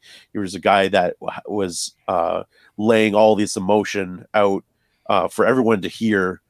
And he was speaking to me. At the time he was like, "This is speaking to me.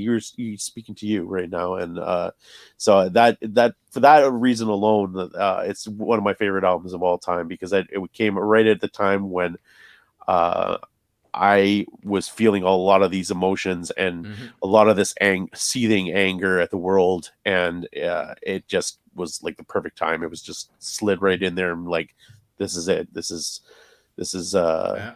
this is for you. That's important stuff, man. You got to have that in your life.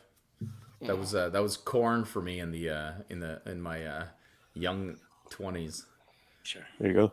for some reason. There you have it. Cool. Pretty hate machine. Yeah, absolutely agree with that choice 100%.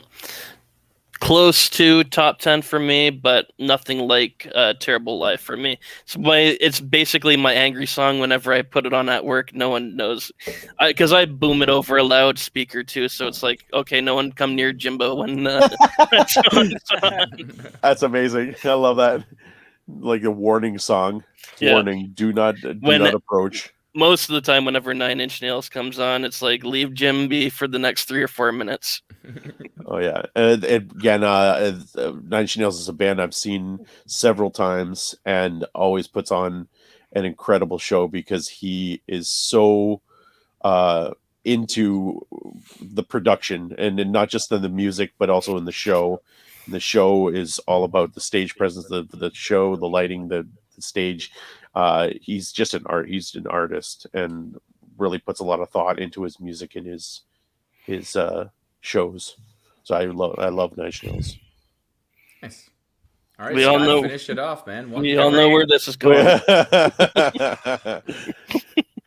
Let's do it, guys. Let's do it.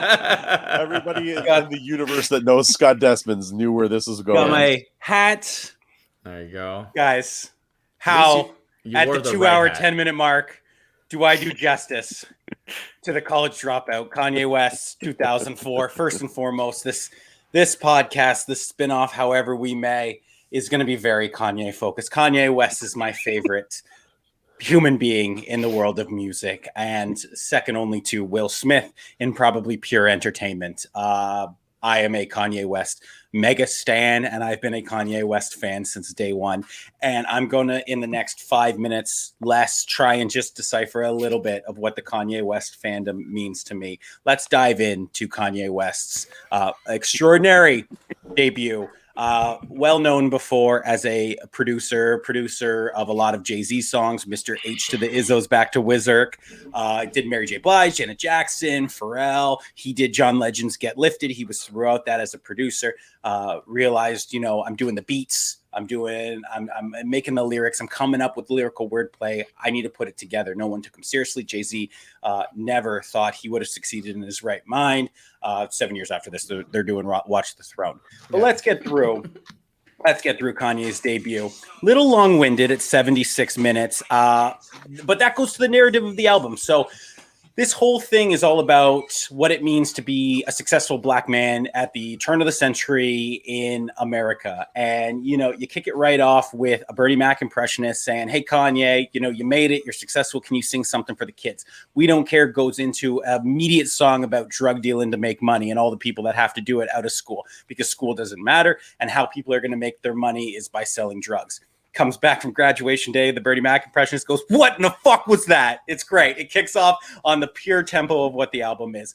You go into some of its big heavy hitters that still stand the test of time, and that's All Falls Down, Spaceship, and Never Let Me Down. Those are still big songs. And All Falls Down, the message in that, it really is about the commercialism and what it means to have excess and success as a black man or woman in America at the time, and what it means to be self-conscious of that, and what it means. He has some great lines in that. I can't even go to the grocery store without some ones that's clean and a shirt with the team. So he's saying, we live in the American dream. People highest up got the lowest self-esteem, and as you go through it, you're just like, this is incredible. I want to get into some of the other fun stuff. New workout plan. There's Kanye fans that hate it. There's Kanye fans that like it. I think it's a fun banger. When I listen to it's very fun. It's fun. It's comedic. It's got a lot of comedy behind it, and that's what the old Kanye has. Like I said, this is 21 tracks. You get College Dropout, very bloated. A lot of skits on there that you can see. Late Registration, same thing. He teams up with an orchestra. That's what we talked about. A guy like Kanye, he knew he couldn't fall in the same rut. So with Late Registration, his follow-up that came a year later, maybe 2 years, he spent $2 million of his own dollars bringing in orchestras and really dove into like operas and orchestras and wanted to give it a different flavor. It's a bigger, more bombastic feel because he knew he couldn't do a lot of the same stuff. AB and I have talked about this. Jay-Z, love him. never changed with the time. This man right here is the number one single man in music. I can hold him up to anyone who has reinvented himself the most and morphed with the times throughout the last 20 years. Once you get to Graduation, which is Kanye's acclaim and success and succession to that altar, it's like 11 songs. You cut out all the skits, cut out all the stuff. Go through the main stuff here. I want to finish up Slow Jams, a fun club hit that was with Twista and Jamie Foxx. Jamie Foxx off his Oscar win at this time, teaming up and doing some fun stuff with Kanye, as well as Through the Wire. Without question, is his most personal song on this. His car accident, which is Lore, with Kanye West leaving the studio at 3 a.m, staying up for 48 hours, working on beats and hits, gets in a car accident. His jaw's wired shut, says, I got to record this song. Samples Through the Fire by Shaka Khan, sings Through the Wire in his jaw. It's incredible. Whole song is about how he could have died. There's amazing lyrical wordplay in it. I want to circle back to my number one favorite song on this. It is my second favorite Kanye West song of all time. Stay tuned. You will certainly find out what my favorite one is, but that's Jesus Walks. And I remember I can listen to Jesus Walks every day and I can never get sick of it. I think the message is great. I think, the narrative throughout Kanye's 10 albums, and he does have 10 because I showcase on my wall this art of all of Kanye's album covers to show. So I have that. So the narrative throughout Kanye's albums of his relationship with religion is incredible. That's why when Kanye now does a gospel album, people are like, that's weird. It's really not. This man did Jesus Walks on his first album, which is about one of his first singles. With Jesus's relationship through saints and sinners, and Kanye's towing the line between the two. I feel the same way. I have a great relationship with Jesus and I really like my faith, but like Kanye, I like sinning. I like excess. I like porn. I like drugs. I like a lot of this stuff. So, you can have a great relationship with God. You can have a great relationship with Jesus, and you can be into the other stuff. Kanye encapsulates that perfectly. So for that, one memory I have, I want to get out of here on this. One memory I have of Jesus Walks, I remember being in Toronto at the Eaton Center at a Foot Locker, and I was dying to tell you the story. 4 screens. And it was the Jesus Walks video. This was summer 2004, 2005, when it was getting radio play. And it was the video when Kanye was there with the flames coming out the back and he's singing. I remember being with my parents and I was looking around, and I'll never forget, I was staring at the video and being like, this is a big deal. This song, I believe it might have been a Jarhead theme at the time. And I'm just like, this is a big deal, this song. This is a really important song. Stuck with me for 17 years now. Nice. So like I said, for that, it's got probably one of my favorite Kanye West lines that I always think about. Well, if this takes away from my spins, which will probably take away from my ends, then I hope it takes away from my sins and bring the day that I'm dreaming about. Next time I'm in the club, everybody screaming out, Jesus Walks. So I'll finish here on that. My top 3 tracks: All Falls Down, Through the Wire, Jesus Walks. His 3 biggest tracks from this album. Is it as good as Ready to Die or Illmatic or any of the other stuff? Probably not. But we're doing favorites. Is it my favorite Kanye? Probably not. But he's my favorite star in entertainment. And you can bet if we're doing a list, Kanye West will most always appear on it, and more often than not, be my number 1. There you Yeah, have it. it's I'm not convinced. I'm not convinced you like this album. I don't know. Could you tell me a little more? No, I I definitely like the album a lot. Like we were saying, it's a little bloated with all those skits. Yeah, the skits with 4 skits in a row. Oh, the ones with the degrees. Because I got my degrees and they keep me warm. I'm like, just Kanye, just cut all that crap out. That's and give what's me the good songs. about the narrative between that and Late Registration, because he introduces Little Jimmy in number 2, and then Graduation, which is his, like I said, his apex ascension. He releases the same day as 50 Cent, crushes 50 Cent. It's a tight 11. It took Kanye to know what makes a good album. So what we talked about, bloated versus tight. Graduation's like 55 minutes, and it's got those club bangers, Good Life. What did you do it to you? Wait till I get my money right, and all that stuff. So it just shows that he cut all that out, and that's what the Kanye became. And then ultimately his mom passes away. He gets 808s. We're doing the whole, this is going to become a side narrative of Kanye West. So we'll get into 808s later. But for now, let's stay on target. Yeah. Fun old Kanye. I'm just hoping that at 2 hours and 20 minutes that this episode of this premiere LB's episode, still watching. I hope this becomes the college dropout of our episodes. Like a little bloated, but still Yeah, very, exactly. very good. It's like his last call. It's like 9 minutes. When he drops like mayonnaise color bends, I push Miracle Whips, and you're like, awesome. And then it's like, oh, there's still like 8 minutes left in this song, and it's just him rambling. I never finish it. Never do. Thank God, like with most music, there is a pause button on YouTube, so feel free to use it whenever. There we go. All right. Well, Biggest one. those are our lists. Tell us what you think are the best 5 debut albums of all time. Put them in your comments. We want to hear from you. And stay tuned for our next episode. So with that, we're going to wrap this up. Say goodbye, everybody. Goodbye, everybody. Ta-ta.